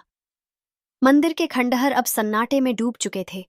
दीवारों पर जलती हुई मशालों की रोशनी थरथरा रही थी, जैसे खुद आग भी इस जगह से भाग निकलने की कोशिश कर रही हो। वेई वुशियन और लान वांगजी मंदिर के बीचों बीच खड़े थे, जहां वह टूटी हुई मूर्ति बिखरी पड़ी थी। टूटी मूर्ति के नीचे कुछ चमकती हुई चीज झिलमिला रही थी। ये क्या है? वेई वुशियन ने आगे बढ़कर उसे उठाया। वह एक पुराना मटमैला पत्र था। किनारों पर सूखे खून के धब्बे लगे हुए थे। शायद ये शाप का राज खोल सकता है, लान वांगजी ने गंभीर स्वर में कहा। वेई वुशियन ने पत्र को ध्यान से पढ़ना शुरू किया। जो कोई भी इस पत्र को पढ़ रहा है, जान ले कि यह मंदिर सिर्फ एक पूजा स्थल नहीं, बल्कि एक शापित राजा का बंदी गृह है। राजा फूलियान ने इस मंदिर में काले जादू का प्रयोग कर अपनी आत्मा को अमर बना दिया था। उसे पराजित करने के लिए उसके दिल का हिस्सा एक विशेष तावीज में बंद किया गया और इस मूर्ति में छिपा दिया गया। यदि यह तावीज कभी नष्ट हुआ तो राजा फिर से जाग उठेगा और तबाही मचा देगा। वेई वुशियन का चेहरा फक पड़ गया। मतलब मूर्ति के टूटने से हमने राजा को आजाद कर दिया है? हाँ, और वह अब कहीं भी हो सकता है, लान वांगजी ने चिंतित स्वर में कहा। अगली सुबह वेई वुशियन और लान वांगजी गांव लौटे तो वहां अजीब सी बेचैनी फैली हुई थी। गांव वाले इकट्ठा होकर किसी बात पर चर्चा कर रहे थे। क्या हुआ? लान वांगजी ने पूछा। एक बुजुर्ग कांपती आवाज में बोला। कल रात हमारे 3 लोग लापता हो गए और खेतों में जानवरों के शरीर मिले हैं। उन पर अजीब निशान थे। ये राजा फूलियान का काम हो सकता है, वेई वुशियन ने फुसफुसाते हुए कहा। वेई वुशियन और लान वांगजी ने खेतों की तरफ जाने का फैसला किया। वहां की मिट्टी पर गहरे खून के धब्बे फैले हुए थे, जो एक पतली पगडंडी की ओर बढ़ रहे थे। शायद ये रास्ता हमें राजा फूलियान तक ले जाए, लान वांगजी ने कहा। वे दोनों तेजी से उस रास्ते पर बढ़ने लगे। रास्ता घने जंगल की ओर जा रहा था, जहां अंधेरा पेड़ों के बीच छिपा हुआ था। जैसे ही वे दोनों जंगल के भीतर पहुंचे, हवा ठंडी हो गई। पेड़ों की शाखाएं अचानक हवा में अपने आप हिलने लगीं, मानो कोई अदृश्य शक्ति उन्हें छू रही हो। ये जगह सामान्य नहीं है, लान वांगजी ने तलवार निकालते हुए कहा। अचानक पास की झाड़ियों से एक विकृत भयावह चेहरा झलक पड़ा। उसकी आंखें गहरी काली थीं और होठों के कोनों से सूखा खून टपक रहा था। वो राजा फूलियान का सेवक है, वेई वुशियन चौंकते हुए बोला। सेवक ने भयानक आवाज में गुर्राते हुए उन पर छलांग लगाई। लान वांगजी ने तेजी से तलवार घुमाई, लेकिन वह परछाई की तरह गायब हो गया और दूसरी ओर दिखाई दिया। ये बहुत तेज है। वेई वुशियन ने अपनी बांसुरी को होठों तक ले जाकर एक शक्तिशाली सुर छेड़ा। आवाज जंगल में गूंज उठी और वह परछाई चीखते हुए झाड़ियों में जाकर गिर पड़ी। हमें जल्दी चलना होगा, राजा ज्यादा ताकतवर होता जा रहा है, लान वांगजी ने कहा। जंगल के बीच एक गहरी गुफा का द्वार दिखाई दिया। गुफा के अंदर से मटमैली रोशनी झलक रही थी और किसी के मंत्र पढ़ने की धीमी आवाज सुनाई दे रही थी। वो राजा का ठिकाना होगा, वेई वुशियन ने फुसफुसाते हुए कहा। वे दोनों सावधानी से गुफा में दाखिल हुए। अंदर दीवारों पर खून से लिखी हुई अजीब आकृतियां बनी थीं। गुफा के बीचों बीच एक काला पत्थर चमक रहा था, जिसके ऊपर किसी का धुंधला अक्स दिखाई दे रहा था। वह राजा फूलियान था। तुम मेरे रास्ते में मत आओ, उसकी आवाज गुफा में गूंज उठी। गुफा के भीतर गहरी शांति थी, लेकिन उस शांति में छुपी थी एक भयानक आंधी, जो बस फटने ही वाली थी। वेई वुशियन और लान वांगजी गुफा के भीतर धीरे धीरे आगे बढ़े। राजा फूलियान का विकृत चेहरा अब स्पष्ट रूप से दिख रहा था। उसकी आंखें जलती हुई लाल थीं और उसका पूरा शरीर काले धुएं में लिपटा हुआ था। तुम मुझे रोक नहीं सकते। राजा फूलियान की आवाज गहरी, गूंजती हुई और डरावनी थी। उसकी उंगलियों से काले धुएं की लहरें निकलने लगीं, जो सांपों की तरह हवा में लहराती हुई वेई वूशियन और लान वांगजी की ओर बढ़ रही थीं। सावधान! लान वांगजी ने तलवार घुमाते हुए काले धुएं को काट दिया, लेकिन धुएं के टुकड़े हवा में ही इकट्ठा होकर फिर से राजा फूलियान के इर्द गिर्द घूमने लगे। ये उसकी आत्मिक शक्ति है, इसे पूरी तरह मिटाना आसान नहीं होगा, लान वांगजी ने गंभीर स्वर में कहा। वेई वूशियन ने बांसुरी को होठों तक ले जाकर एक तीखा सुर छेड़ा। हवा में उसकी धुन गूंज उठी और गुफा की दीवारों पर अंकित रक्तलिपि चमकने लगी। राजा फूलियान के चेहरे पर एक दर्द भरी चीख उभरी। तुम जैसे मामूली इंसान मेरी आत्मा को नहीं मिटा सकते। वह गुर्राया और अपने दोनों हाथ फैलाते हुए गुफा के अंदर से हड्डियों के पिंजरों को जीवित कर दिया। गुफा की दीवारों में पड़ी हुई सूखी हड्डियां एक एक करके खड़खड़ाते हुए चलने लगीं। खाली आंखों वाले कंकालों ने अपने जंग लगे हथियार उठा लिए और वे दोनों की ओर बढ़ने लगे। ये तो मुसीबत है, वेई वूशियन ने चिंतित स्वर में कहा। हमें राजा फूलियान पर हमला करना होगा, वरना ये सेना खत्म नहीं होगी, लान वांगजी ने तलवार उठाते हुए कहा। वेई वूशियन ने बांसुरी पर एक और शक्तिशाली सुर छेड़ा। उस संगीत की लहरों ने मृतकों को धीमा कर दिया, लेकिन वे पूरी तरह नहीं रुके। मैं इसकी आत्मा पर हमला करता हूं, तुम उसका ध्यान भटकाओ, लान वांगजी ने फुसफुसाते हुए कहा। वेई वूशियन ने तुरंत बांसुरी से एक नई धुन छेड़ दी। यह धुन तेज, भयावह और रहस्यमयी थी। राजा फूलियान ने अचानक सिर थाम लिया और चीख पड़ा, बंद करो, ये धुन, ये धुन! उसी समय लान वांगजी ने अपनी तलवार पर एक शक्तिशाली मंत्र फूंका और तलवार को बिजली की गति से राजा फूलियान की छाती में भोंक दिया। गुफा बिजली के झटके से कांप उठी और राजा फूलियान ने भयानक चीख के साथ धुएं में बदलकर मिट्टी में समा जाना शुरू कर दिया। न ही, उसकी आवाज धीरे धीरे शांत हो गई। भूतिया शक्ति का अंत या नहीं? गुफा में सन्नाटा छा गया। मरे हुए कंकालों के पिंजर जमीन पर गिरकर बिखर गए। शायद हमने उसे खत्म कर दिया, वेई वूशियन ने राहत की सांस लेते हुए कहा, लेकिन लान वांगजी का चेहरा अब भी गंभीर था। मैं नहीं मानता कि ये इतनी जल्दी खत्म हो सकता है, लान वांगजी ने फुसफुसाया। गुफा की दीवारों पर अंकित रक्तलिपि अब भी हल्की रोशनी में चमक रही थी, मानो कोई दबी हुई शक्ति अब भी वहां छुपी हो। उस रात जब वेई वूशियन और लान वांगजी गांव में लौटे तो माहौल में एक अजीब सी बेचैनी महसूस हो रही थी। ठंडी हवा चल रही थी और गांव का हर घर अंधकार में डूबा हुआ था। कुछ गड़बड़ है, लान वांगजी ने कहा। अचानक एक घर के दरवाजे के पीछे से खून टपकता हुआ दिखाई दिया। ये खून कहाँ से आ रहा है? वेई वूशियन ने धीरे धीरे दरवाजा खोला। अंदर का दृश्य देखकर दोनों के रोंगटे खड़े हो गए। फर्श पर एक परिवार के 5 सदस्य मृत पड़े थे। उनकी आंखें खुली थीं और उनके चेहरों पर खौफ जमी हुई थी। दीवार पर खून से लिखा था, मैं वापस आऊंगा। वेई वूशियन और लान वांगजी की आंखें दीवार पर लिखे उन रक्त रंजित शब्दों पर टिक गईं, मैं वापस आऊंगा। कमरे में पसरी हुई गहरी सर्दी उनके शरीर के भीतर तक उतर गई। वेई वूशियन ने झुककर मृत परिवार के सबसे छोटे बच्चे के चेहरे को देखा। उसकी आंखें अब भी भय और पीड़ा से खुली थीं। ये सब कैसे हुआ? वेई वूशियन के स्वर में चिंता थी। हमने राजा फूलियान को हराया था। तो फिर ये क्या है? लान वांगजी की आवाज में हल्की घबराहट थी, जो उसके स्वभाव के लिए असामान्य थी। वेई वूशियन ने दीवार के पास जाकर रक्तरंजित शब्दों को ध्यान से देखा। ये केवल एक संदेश नहीं है, उसने कहा। लान वांगजी ने भी दीवार का निरीक्षण किया और कहा, यह प्रतीक किसी जादुई मुहर जैसा है, पर यह पूरी तरह बना नहीं है। मतलब राजा फूलियान की आत्मा पूरी तरह खत्म नहीं हुई? लान वांगजी ने गंभीर स्वर में कहा। शायद उसकी आत्मा का कोई हिस्सा बचा रह गया हो। ये प्रतीक दर्शाता है कि वह अपनी शक्ति को फिर से संचित करने की कोशिश कर रहा है। हमें उसके बारे में और जानना होगा, वेई वूशियन ने कहा। गांव के बुजुर्ग उन्हें पास के मंदिर में ले गए, जहां पुराने अभिलेख रखे थे। एक पुरानी किताब में उन्हें राजा फू लियान के जीवन और उसके शाप के बारे में जानकारी मिली। राजा फू लियान को काले जादू का ज्ञान था, वेई वुशियन ने पढ़ते हुए कहा। उसने मरते समय अपनी आत्मा को 7 हिस्सों में बांट दिया था ताकि वह पूरी तरह नष्ट न हो सके। मतलब अब हमें उसके बाकी हिस्सों को भी खत्म करना होगा, लान वांगजी ने गंभीर स्वर में कहा। तलाशी के दौरान उन्हें एक पुरानी मूर्ति के नीचे खून से सना हुआ एक पत्थर मिला।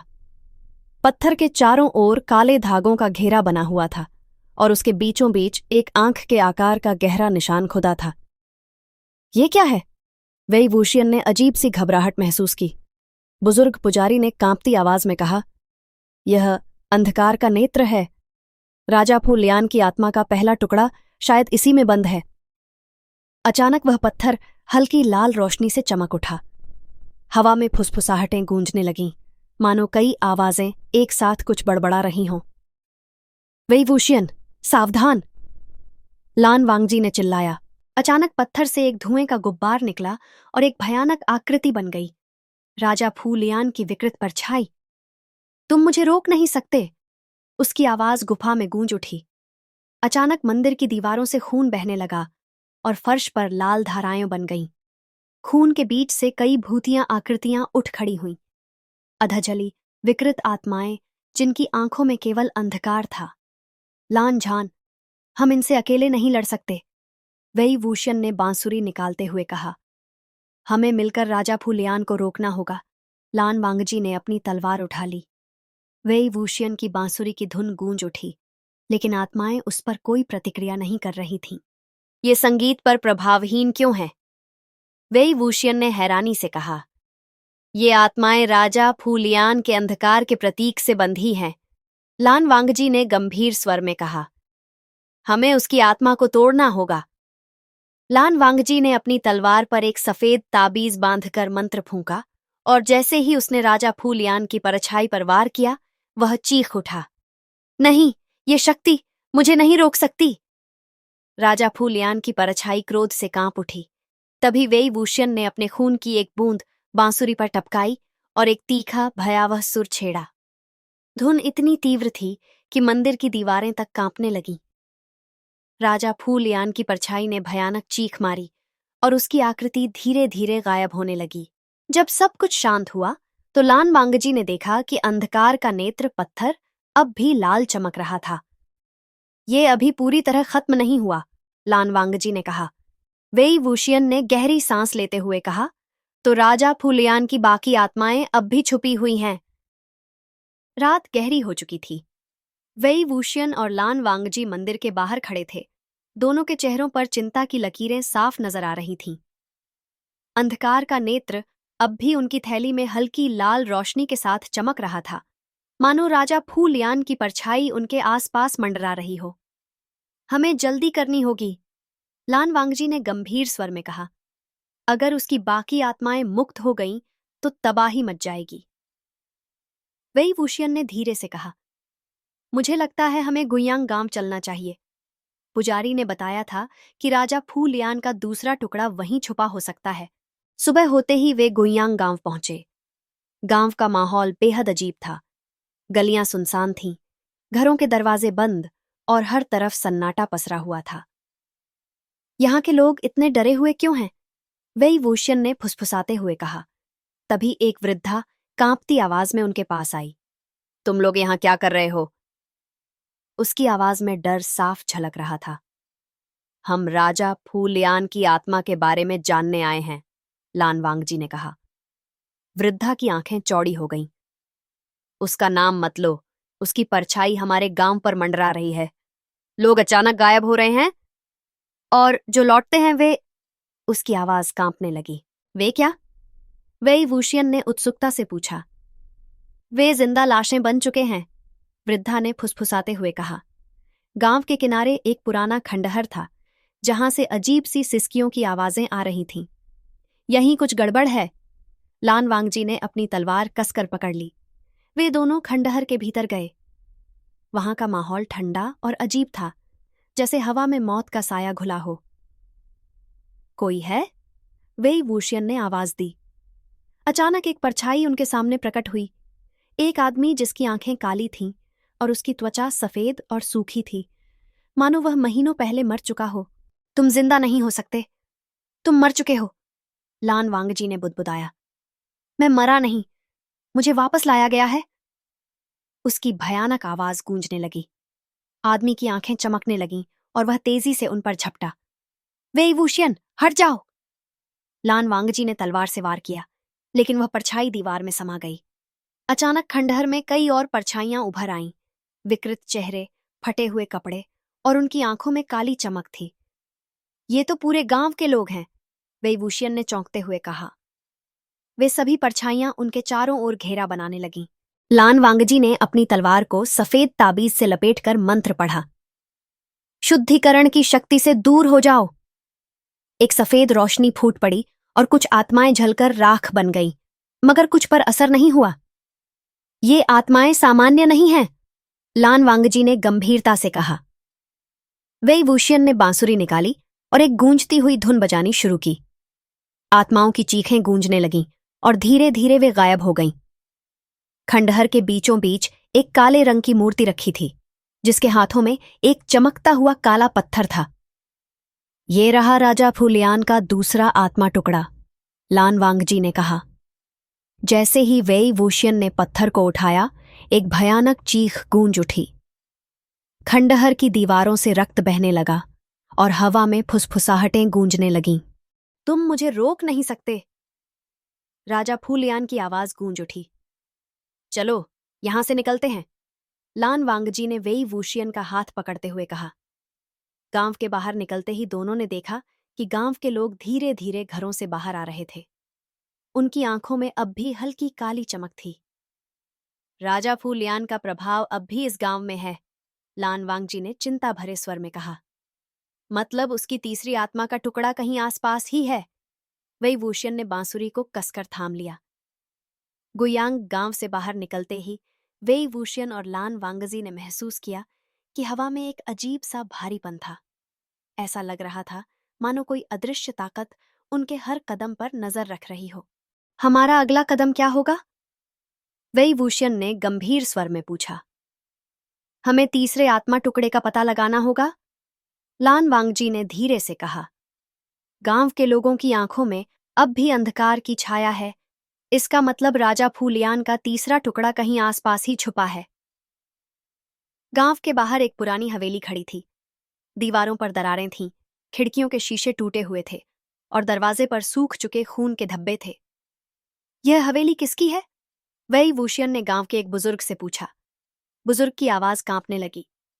ये जनरल झाओ की हवेली थी, वही झाओ जिसने राजा फूलियान को हराया था। उसके बाद से ये हवेली अभिशप्त हो गई। वहां जाने वाला कोई भी व्यक्ति वापस नहीं लौटा। मुझे लगता है हमें वहीं जाना चाहिए, लान वांगजी ने गंभीर स्वर में कहा।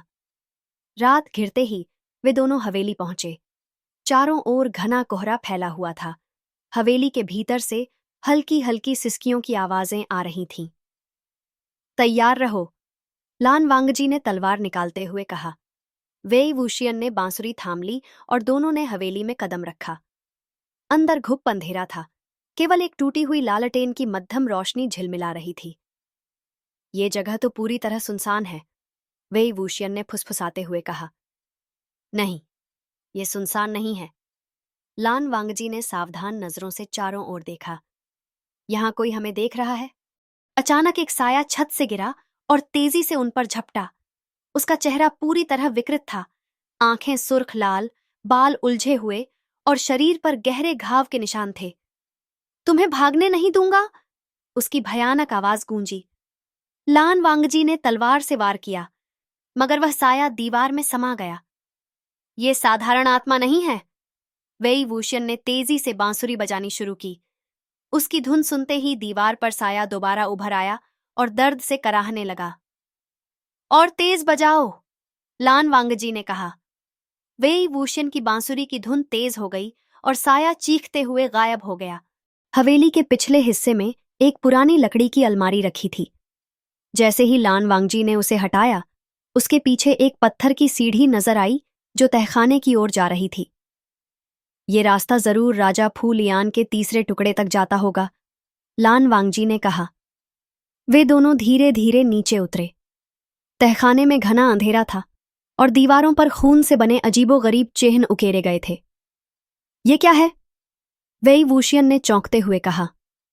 ये रक्त रेखा का मंत्र है, लान वांगजी ने बताया। ये एक प्राचीन जादू है जो आत्माओं को किसी स्थान पर बांध देता है। अगर हमने गलती से इसे छेड़ा तो सब कुछ नष्ट हो सकता है।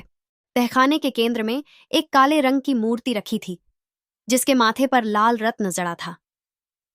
यही है राजा फूलियान का तीसरा टुकड़ा, लान वांगजी ने कहा। जैसे ही वेई वूशियन ने हाथ बढ़ाया, एक डरावनी चीख गूंज उठी। दीवारों पर उकेरे गए रक्त के निशान चमकने लगे और हवा में किसी की परछाई बनने लगी। वही विकृत चेहरा अब उनके सामने खड़ा था, मगर इस बार उसकी आंखों में अजीब सी चमक थी। तुम राजा फूलियान के सेवक हो, लान वांगजी ने कहा। हाँ, और अब तुम दोनों को यहीं खत्म कर दूंगा, उसने दहाड़ते हुए हमला कर दिया। लान वांगजी ने अपनी तलवार घुमाई, मगर आत्मा ने उसे झपटकर दूर फेंक दिया। वेई वूशियन ने बांसुरी बजाने की कोशिश की, मगर उसकी आवाज दबने लगी। हम उसे हराने में असफल हो रहे हैं, लान वांगजी ने संघर्ष करते हुए कहा। हमें रक्त रेखा को तोड़ना होगा, वेई वूशियन ने कहा। लान वांगजी ने तुरंत अपनी तलवार उठाई और रक्त रेखा पर वार किया। दीवारों पर बनी चमकती रेखाएं अचानक काली पड़ गईं और हवा में गूंजती चीखें शांत हो गईं। वह आत्मा दर्द से चीखते हुए जलने लगी और राख बनकर गिर पड़ी। जैसे ही सब कुछ शांत हुआ, वेई वूशियन ने उस काले रत्न को उठाया। राजा फूलियान के तीनों टुकड़े अब हमारे पास हैं, लान वांगजी ने कहा, मगर उसकी आत्मा पूरी तरह खत्म नहीं हुई है। हाँ, वेई वूशियन ने गंभीर स्वर में कहा। वो अब भी हमें देख रहा है और जल्दी ही लौटेगा। वेई वूशियन और लान वांगजी उस पुरानी हवेली से बाहर निकले तो रात का अंधेरा और भी गहरा हो चुका था। हवा में ठंडक के साथ एक अजीब सी घुटन थी। राजा फूलियान के तीसरे टुकड़े को हासिल करने के बाद भी उन्हें महसूस हो रहा था कि खतरा टला नहीं है, बल्कि अब और भी बड़ा संकट उन पर मंडरा रहा था। ये जगह पहले से ज्यादा अशांत लग रही है, वेई वूशियन ने अपने चारों ओर देखते हुए कहा।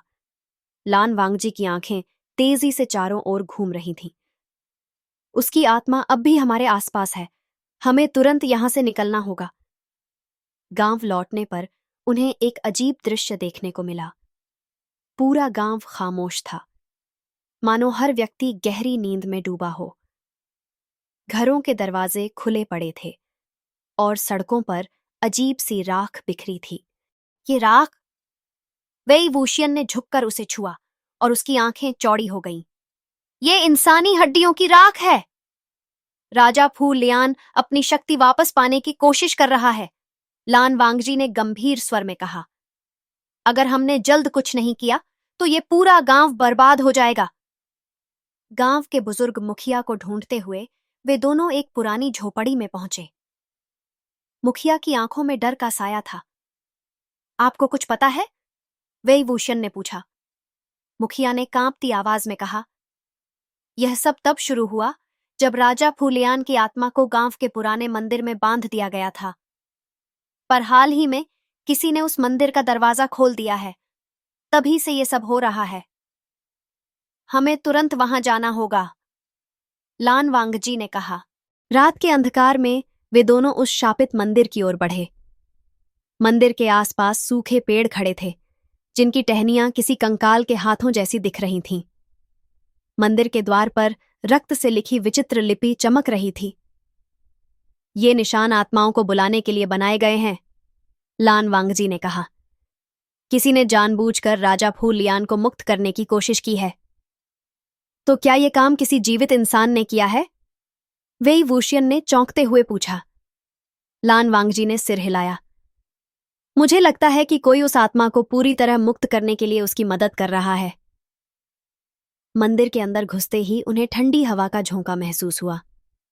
फर्श पर काले धागे बिखरे थे, जिनमें से एक अजीब सी दुर्गंध आ रही थी। ये आत्मा जाल है, लान वांगजी ने कहा। अगर हम इसे छुएंगे तो हमारी आत्मा इसी जगह फंस जाएगी।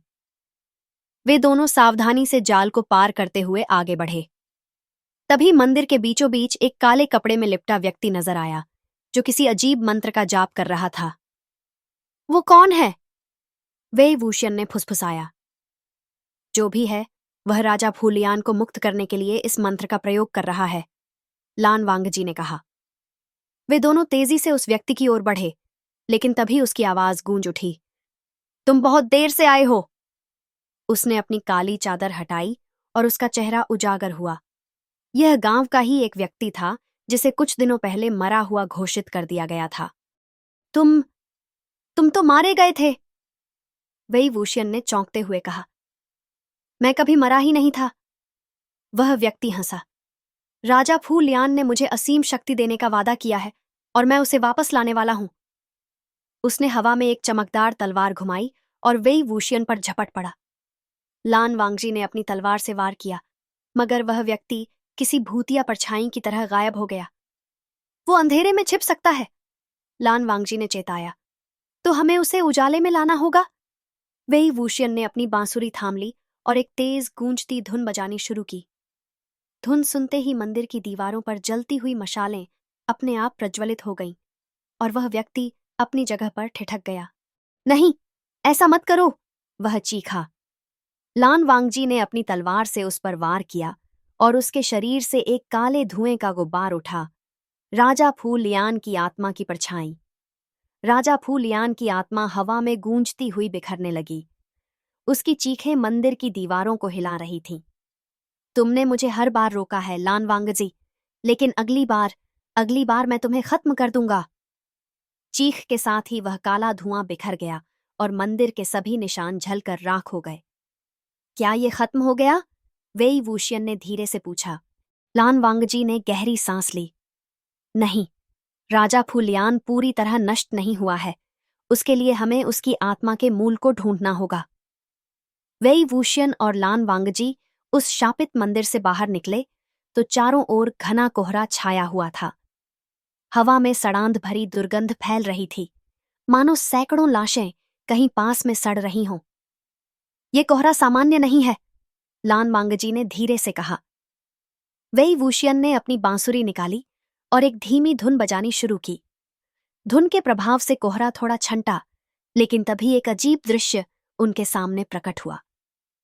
पेड़ों पर सूखे कपड़े लटके हुए थे, जो इंसानी आकृतियों की तरह हवा में झूल रहे थे। उनके बीच से धीरे धीरे काले धुएं की लहरें उठ रही थीं। ये राजा फूलियान की आत्मा का प्रभाव है, लान वांगजी ने गहरी आवाज में कहा। वो अपनी ताकत बढ़ा रहा है। जंगल में बढ़ते हुए वे दोनों एक पुराने पत्थर के स्तंभ के पास पहुंचे, जिस पर रक्त से लिखे चिन्ह उकेरे गए थे। ये क्या है? वेई वूशियन ने पत्थर को छूने के लिए हाथ बढ़ाया। रुको! लान वांगजी ने उसका हाथ पकड़ लिया। ये एक बलिदान का निशान है। इसे छूने से तुम्हारी आत्मा बंध सकती है। वेई वूशियन ने स्तंभ के चारों ओर देखा और पाया कि वहां जमीन पर ताजा खून के छींटे थे। लगता है किसी ने हाल ही में बलि दी है, वेई वूशियन ने कहा। लान वांगजी की आंखों में चिंता साफ झलक रही थी। अगर राजा फूलियान के अनुयायी सक्रिय हो गए हैं तो खतरा पहले से कहीं ज्यादा बड़ा है। वे दोनों आगे बढ़ ही रहे थे कि पेड़ों के बीच एक परछाई हलचल करती दिखाई दी। वो कौन है? वेई वूशियन ने फुसफुसाया। तैयार रहो, लान वांगजी ने अपनी तलवार कसकर थाम ली। अचानक वह परछाई तेजी से उनकी ओर बढ़ी। उसके लंबे उलझे बाल चेहरे को ढके हुए थे और उसकी आंखें रक्त की तरह लाल चमक रही थीं। तुमने मेरी आत्मा को बांधने की कोशिश की थी? उसकी आवाज गहराई से गूंज रही थी। राजा फूलियान। वेई वूशियन ने गहरी सांस ली। आत्मा ने अपने दोनों हाथ हवा में उठाए और तभी हवा में खून के लाल धागे फैलने लगे। वे धागे जमीन से उठते हुए लान वांगजी और वेई वूशियन की ओर बढ़ने लगे। ये आत्मा का जाल है, लान वांगजी चिल्लाया।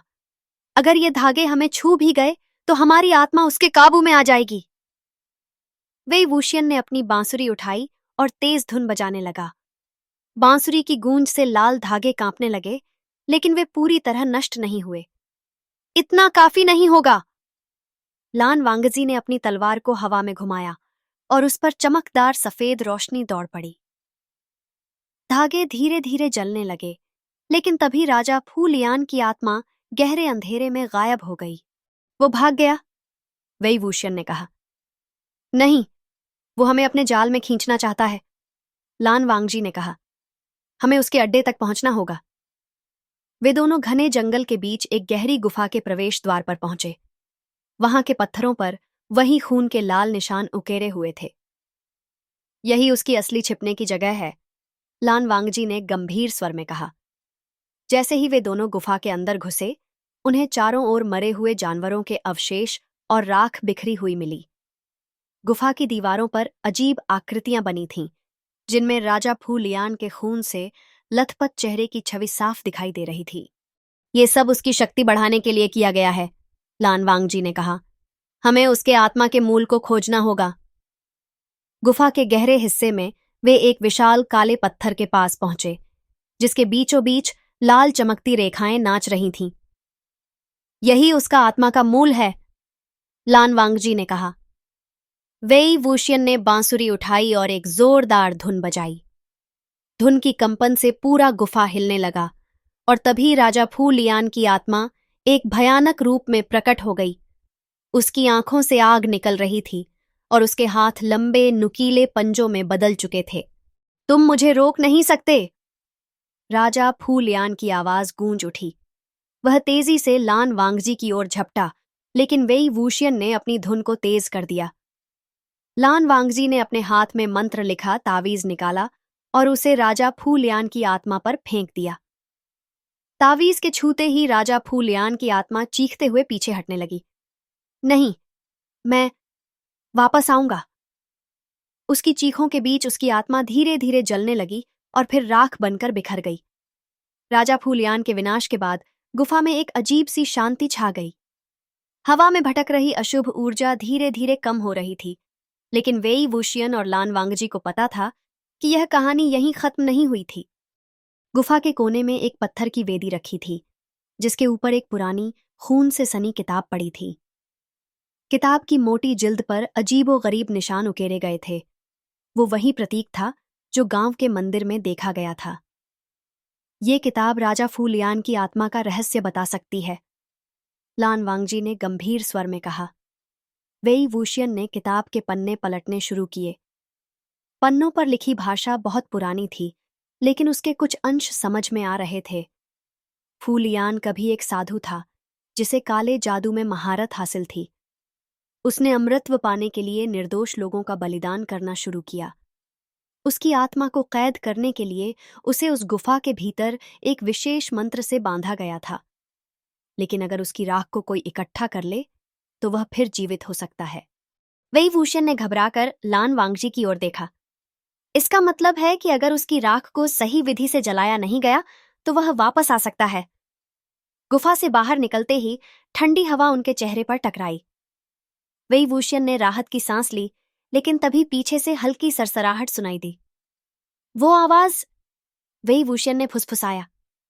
लान वांगजी ने तुरंत अपनी तलवार निकाल ली।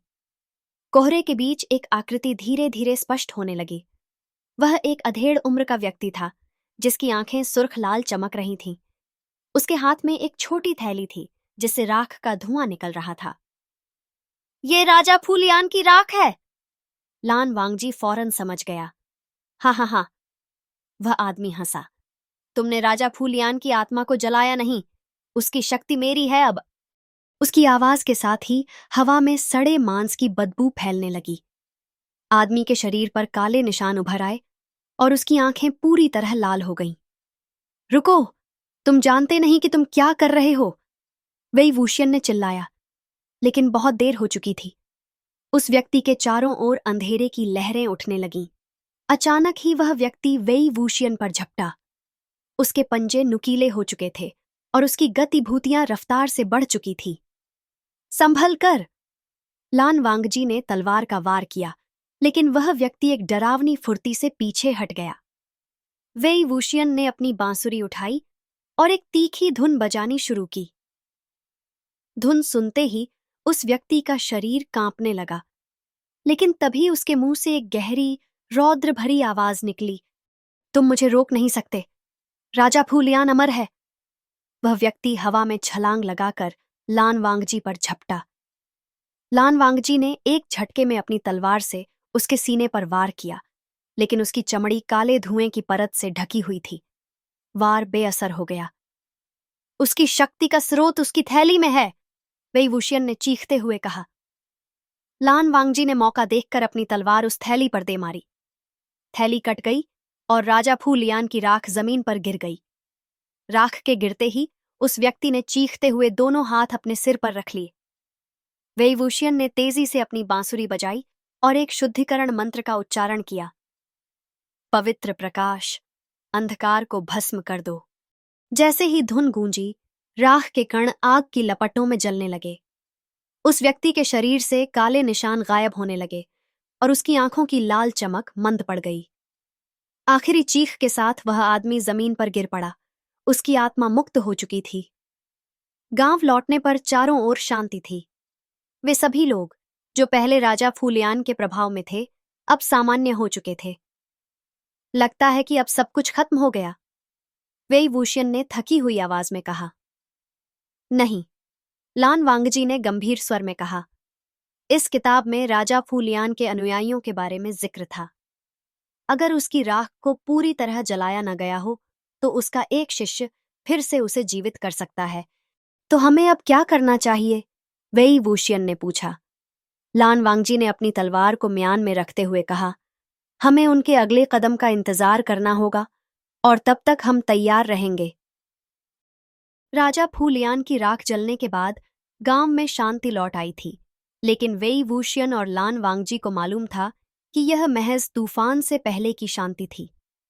गांव के बुजुर्गों ने बताया कि फूलियान के कुछ अनुयायी अब भी जीवित थे और वे उसके पुनर्जन्म की योजना बना सकते थे। हमें उनके अगले कदम का पता लगाना होगा, लान वांगजी ने कहा। गांव के किनारे, गांव के बाहर एक सुनसान इलाका था जिसे मृत भूमि कहा जाता था। वहां जाने की कोई हिम्मत नहीं करता था क्योंकि कहा जाता था कि वहां आत्माओं का बसेरा है। अगर राजा फूलियान के अनुयायी कहीं होंगे तो वहीं होंगे, वेई वुशियन ने ठान लिया। रात के तीसरे पहर में वे दोनों उस भयावह इलाके में पहुंचे। वहां की हवा में एक ठंडक थी जो हड्डियों तक को जमा देती थी। कोहरे के बीच घने पेड़ खड़े थे जिनकी शाखाएं किसी डरावने पंजे जैसी लग रही थीं। संभल कर चलो, लान वांगजी ने फुसफुसाया। चलते चलते वे एक पुरानी हवेली के पास पहुंचे।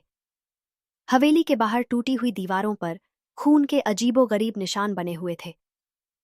ये तो बलि का चिन्ह है, वेई वुशियन ने चिंतित स्वर में कहा। कोई अनुष्ठान होने वाला है। अंदर से किसी के मंत्रों के बोल सुनाई दे रहे थे। वे दोनों चुपचाप खिड़की के पास पहुंचे और भीतर झांका। हॉल के बीचों बीच एक बड़ा सा मंडल बना था जिसके चारों ओर काले लबादे पहने हुए लोग खड़े थे। उनके चेहरे पर अजीबोगरीब मुखौटे थे और उनके हाथ में लाल मोमबत्तियां जल रही थीं। बीच में एक व्यक्ति खड़ा था। उसके चेहरे पर वही काले निशान थे जो उस व्यक्ति पर उभरे थे जिसने राजा फूलियान की राख चुराई थी। ये उसका सबसे बड़ा शिष्य है, लान वांगजी ने फुसफुसाया। वह व्यक्ति बड़बड़ाते हुए अपने सामने एक कटोरी में खून गिरा रहा था। उसके ठीक पीछे एक पत्थर की मूर्ति रखी थी, राजा फूलियान की आकृति। अगर यह अनुष्ठान पूरा हुआ तो राजा फूलियान वापस आ जाएगा, वेई वुशियन ने चिंतित स्वर में कहा। हमें इसे रोकना होगा। लान वांगजी ने तलवार संभाल ली। वे दोनों तेजी से हॉल के भीतर घुस गए। रुको, लान वांगजी ने जोर से कहा। शिष्य ने चौंककर उनकी ओर देखा और मुस्कुराया। तुम बहुत देर कर चुके हो, उसने हंसते हुए कहा। उसने अपने हाथ का खून उस मूर्ति पर छिड़क दिया और जोर जोर से मंत्र पढ़ने लगा। अचानक पूरी हवेली हिलने लगी। हवा में घना अंधकार छा गया और एक गहरी डरावनी आवाज गूंजने लगी। मुझे पुकारा गया है, मैं लौट आया हूं। पत्थर की मूर्ति दरकने लगी और उसके भीतर से एक साया उभरने लगा। वही राजा फूलियान था। अब इसे रोकना बहुत मुश्किल होगा। वेई वुशियन ने जल्दी से अपनी बांसुरी उठाई। लान वांगजी ने अपनी तलवार निकालते हुए सीधा राजा फूलियान पर हमला किया। उसकी तलवार राजा फूलियान के सीने के पास पहुंची लेकिन एक काली ढाल ने वार को रोक लिया। तुम्हें लगता है कि इस बार मुझे रोक पाओगे? राजा फूलियान ने एक डरावनी हंसी के साथ कहा। उसने हवा में हाथ घुमाया और उसके पीछे खड़े सभी अनुयायी अचानक अजीबोगरीब प्रेतों में बदल गए। उनके चेहरों से खून बह रहा था और उनकी आंखों में लाल चमक थी। ये तो वेई वूशन को अचानक समझ आ गया। ये लोग मृत आत्माएं बन चुके हैं। वेई वूशन ने अपनी बांसुरी से एक तीखी धुन बजानी शुरू की। धुन सुनते ही प्रेत चिल्लाते हुए पीछे हटने लगे, लेकिन राजा फूलियान अपनी जगह स्थिर खड़ा रहा। ये धुन मुझ पर असर नहीं करेगी, उसने ठहाका लगाया। तुम भूल गए कि तुम्हारा अस्तित्व अब भी तुम्हारी राख से जुड़ा है। लान वांगजी ने अपनी तलवार उठाई और सीधा राजा फूलियान की राख की ओर दौड़ा। नहीं! राजा फूलियान चिल्लाया, लेकिन बहुत देर हो चुकी थी। लान वांगजी ने राख पर अपनी तलवार घुमाई और उसकी आग से राख पूरी तरह भस्म हो गई। राजा फूलियान की चीख पूरे इलाके में गूंज उठी। उसकी आत्मा एक धुएं के भंवर में बदल गई और हवा में बिखर गई। गांव लौटते ही सब कुछ सामान्य हो चुका था। वेई वूशियन और लान वांगजी मंदिर के बाहर खड़े हुए। अब सब कुछ खत्म हो गया, लान वांगजी ने कहा। वेई वूशियन ने हल्की मुस्कान के साथ जवाब दिया, जब तुम मेरे साथ हो, कुछ भी असंभव नहीं लगता। हवा में अब भी हल्की ठंडक थी, लेकिन इस बार वो डरावनी नहीं, बल्कि सुकून देने वाली थी। गांव में भले ही शांति लौट आई थी, लेकिन वेई वूशियन और लान वांगजी दोनों ही जानते थे कि यह अंत नहीं था। राजा फूलियान के अनुयायी खत्म होने के बावजूद उसके पीछे छिपे रहस्यों की गहराई अब भी अनसुलझी थी। रात के समय जब वेई वूशियन मंदिर के आंगन में बैठा अपनी बांसुरी साफ कर रहा था, तभी हवा में किसी के फुसफुसाने की आवाज सुनाई दी। वेई वूशियन! उसकी रीढ़ में एक ठंडी लहर दौड़ गई। उसने जल्दी से इधर उधर देखा, लेकिन वहां कोई नहीं था। शायद मेरा भ्रम है, वेई वूशियन ने खुद को समझाया। वह अपने कमरे में जाकर लेट गया, लेकिन नींद नहीं आ रही थी। कुछ घंटों बाद उसकी आंखें बोझिल हो गईं और वह गहरी नींद में चला गया। वेई वूशियन ने खुद को एक सुनसान जंगल में पाया। पेड़ों की शाखाएं कंकाल जैसी दिख रही थीं और हर ओर अजीब सन्नाटा था। अचानक सामने एक जर्जर मंदिर दिखाई दिया। मंदिर के दरवाजे पर एक काले लबादे में खड़ा व्यक्ति दिखा, जिसकी आंखों में चमकता हुआ लाल प्रकाश था। वेई वूशियन! उसने धीमी, डरावनी आवाज में कहा, तुम राजा फूलियान के विनाश को रोक नहीं सकते। उसकी आत्मा मुक्त हो चुकी है और वह तुम्हें खोज रही है। उस व्यक्ति ने हाथ बढ़ाया और अचानक वेई वूशियन के सीने में आग जैसी जलन महसूस होने लगी। आ! वेई वूशियन दर्द से चीख पड़ा। वेई वूशियन हांफते हुए उठा। उसकी सांसें तेज चल रही थीं और माथे पर पसीने की बूंदें चमक रही थीं। क्या हुआ? लान वांगजी ने घबराते हुए पूछा। कोई कोई आत्मा मुझसे संपर्क कर रही थी, वेई वूशियन ने कांपते हुए कहा। लान वांगजी ने ध्यान से उसकी बात सुनी, फिर गंभीर स्वर में बोला, हमें उस मंदिर को खोजना होगा। शायद वहां कोई और रहस्य छिपा है। अगली सुबह वे दोनों गांव के बुजुर्गों से उस मंदिर के बारे में पूछने लगे। एक वृद्ध महिला ने बताया, यहां से कुछ दूर एक प्राचीन मंदिर है, शापित मंदिर। कई साल पहले वहां कुछ अजीब घटनाएं हुई थीं। लोग कहते हैं कि वहां जाने वाला कभी लौट कर नहीं आता। शायद यही वह जगह है, लान वांगजी ने गंभीर स्वर में कहा। वे दोनों शाम होते ही मंदिर की ओर निकल पड़े। जैसे जैसे वे करीब पहुंचे, हवा ठंडी और भारी होने लगी। पेड़ों की टहनियां झुकी हुई थीं और मंदिर की दीवारों पर अजीब लाल निशान बने हुए थे, वही निशान जो राजा फूलियान के अनुष्ठान में देखे थे। मंदिर का दरवाजा टूटा हुआ था और उसके भीतर घना अंधकार फैला हुआ था। हमें अंदर जाना होगा, लान वांगजी ने धीमे स्वर में कहा।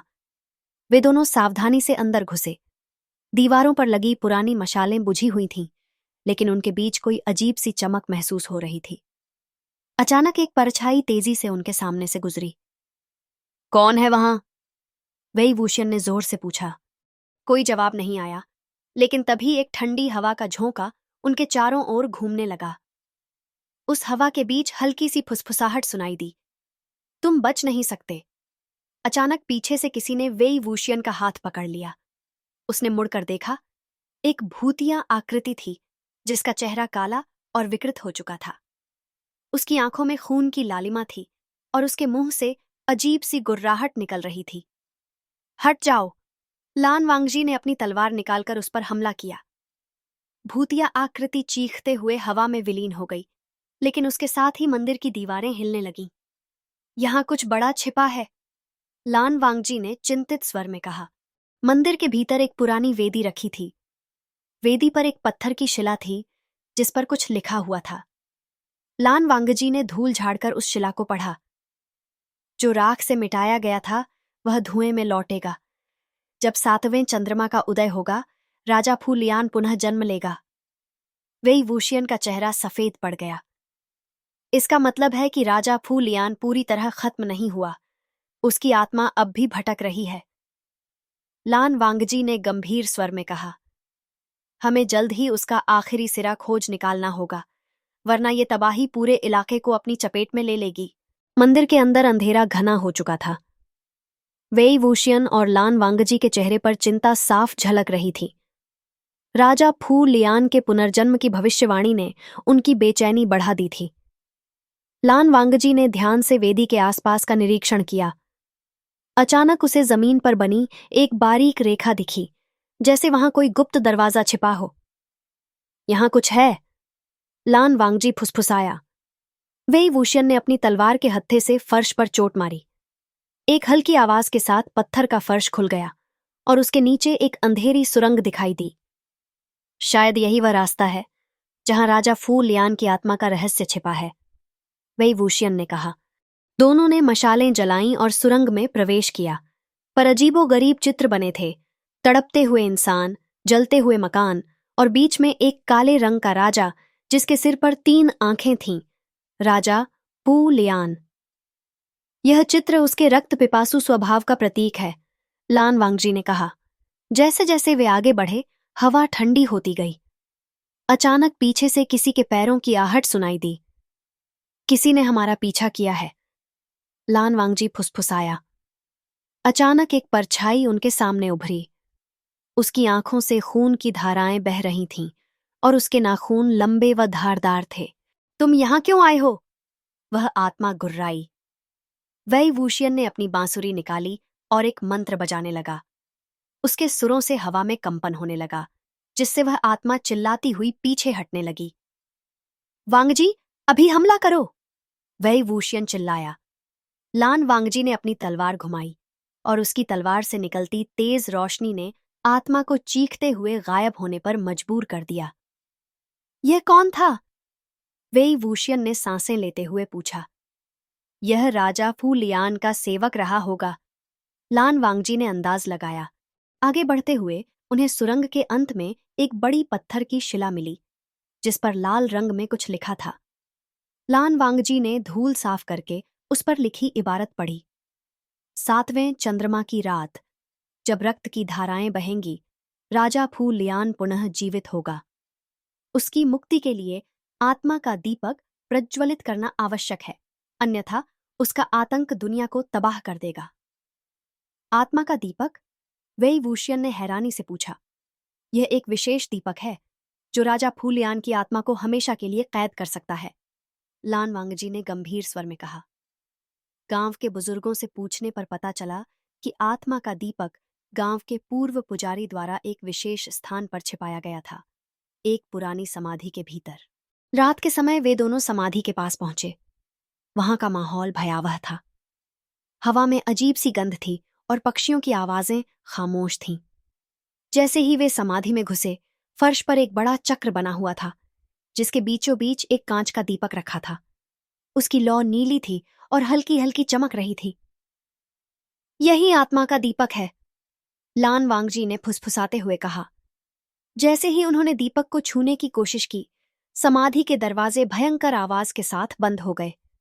अचानक राजा फू लियान की भूतियां परछाई उनके सामने प्रकट हुई। उसकी आंखों में खून उतर आया था और उसकी आवाज में गूंज थी। तुम लोग मुझे रोक नहीं सकते, वह दहाड़ा। उसकी चीख से समाधि की दीवारें कांपने लगीं। राजा फू लियान ने हवा में हाथ घुमाया और चारों ओर से भूतियां आकृतियां उन पर टूट पड़ीं। वेई वूशियन ने तेजी से अपनी बांसुरी बजाई, जिससे चारों ओर सुनहरी लपटें लहराने लगीं। लान झान, दीपक जलाओ, वेई वूशियन ने चिल्लाया। लान वांगजी ने मंत्र पढ़ते हुए दीपक प्रज्वलित किया।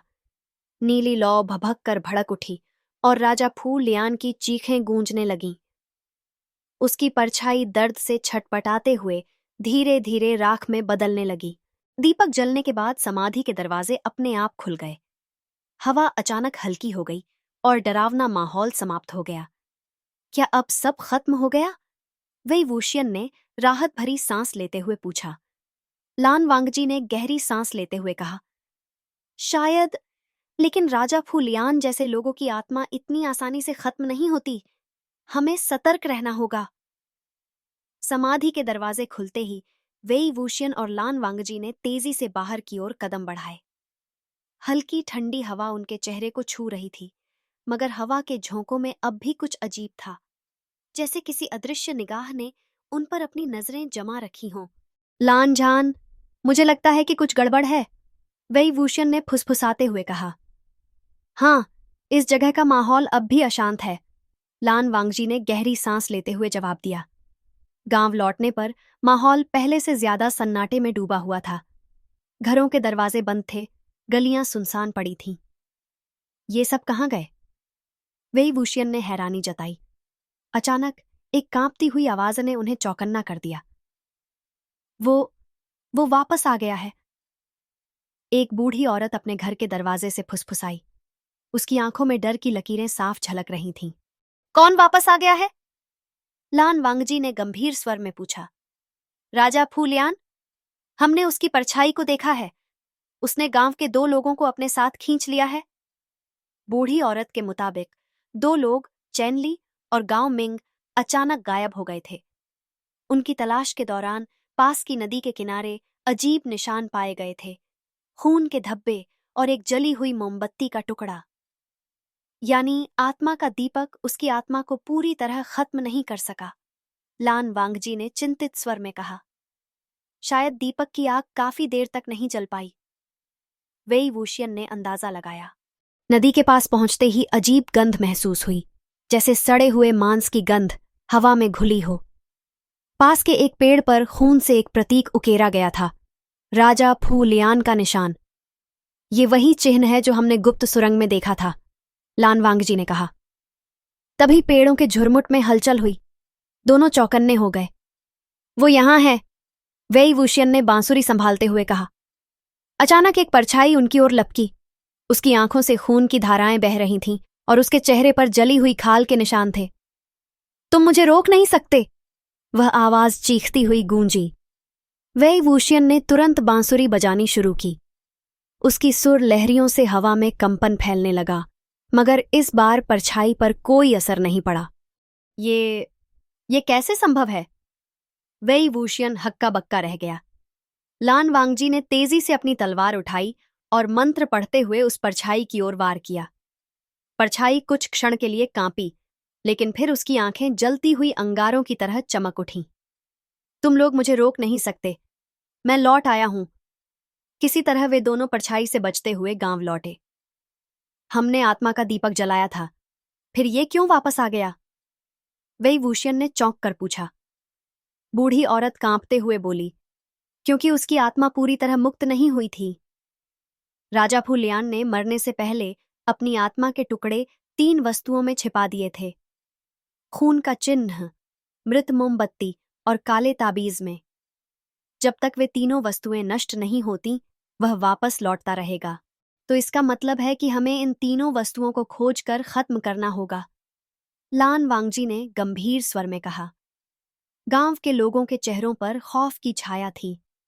हर कोई अपने घरों में छुपा हुआ था, जैसे दरवाजे बंद रखने से वो भयानक परछाई अंदर आने से रुक जाएगी।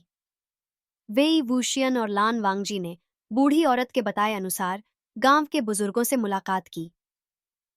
राजा फूलियान के 3 प्रतीक, हमें बताइए कि ये चीजें कहाँ हो सकती हैं, लान वांगजी ने गहरी आवाज में पूछा। बुजुर्गों ने एक दूसरे की तरफ सहमे हुए देखा। आखिरकार गांव के सबसे बुजुर्ग व्यक्ति दादा शैन ने कांपती आवाज में कहा। पहली वस्तु खून का चिन्ह पुरानी मंदिर की दीवार पर उकेरा गया था। दूसरी वस्तु मृत मोमबत्ती पुराने कुएं में गिराई गई थी ताकि उसकी रोशनी फिर कभी न जले।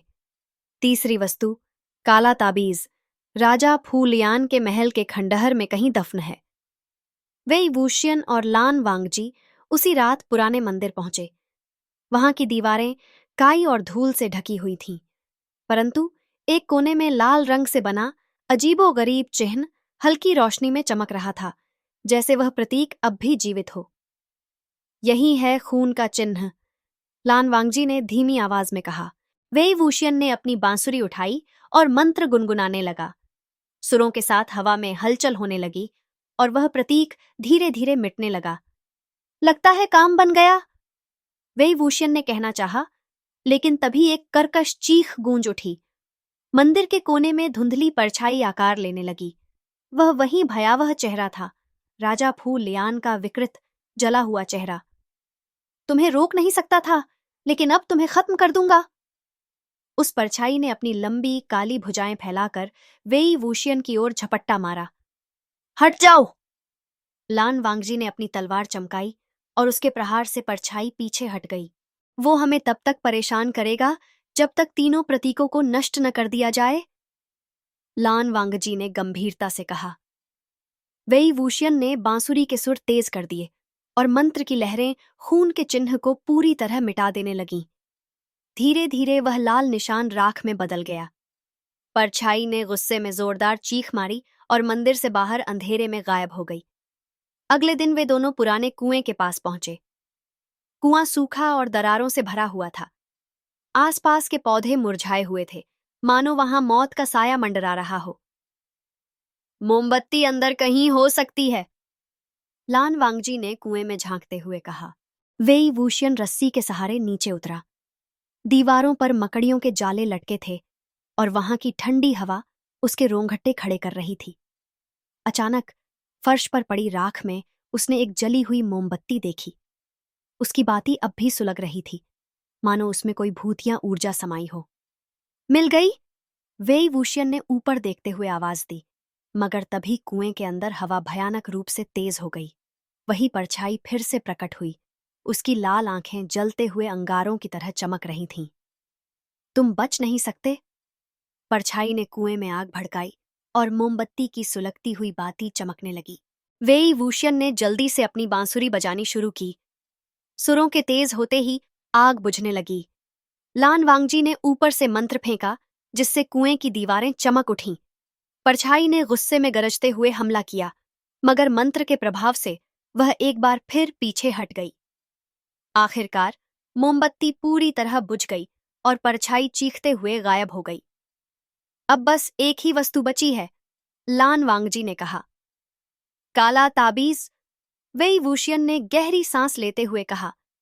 दोनों जानते थे कि महल के खंडहर में जाने का अर्थ था राजा फूलियान से सीधे भिड़ना। अगला भाग। महल के खंडहर में कौन सा भयानक रहस्य छिपा है? क्या काले ताबीज को नष्ट करने से राजा फूलियान का अंत हो जाएगा, या फिर वो पहले से भी अधिक शक्तिशाली बनकर लौटेगा?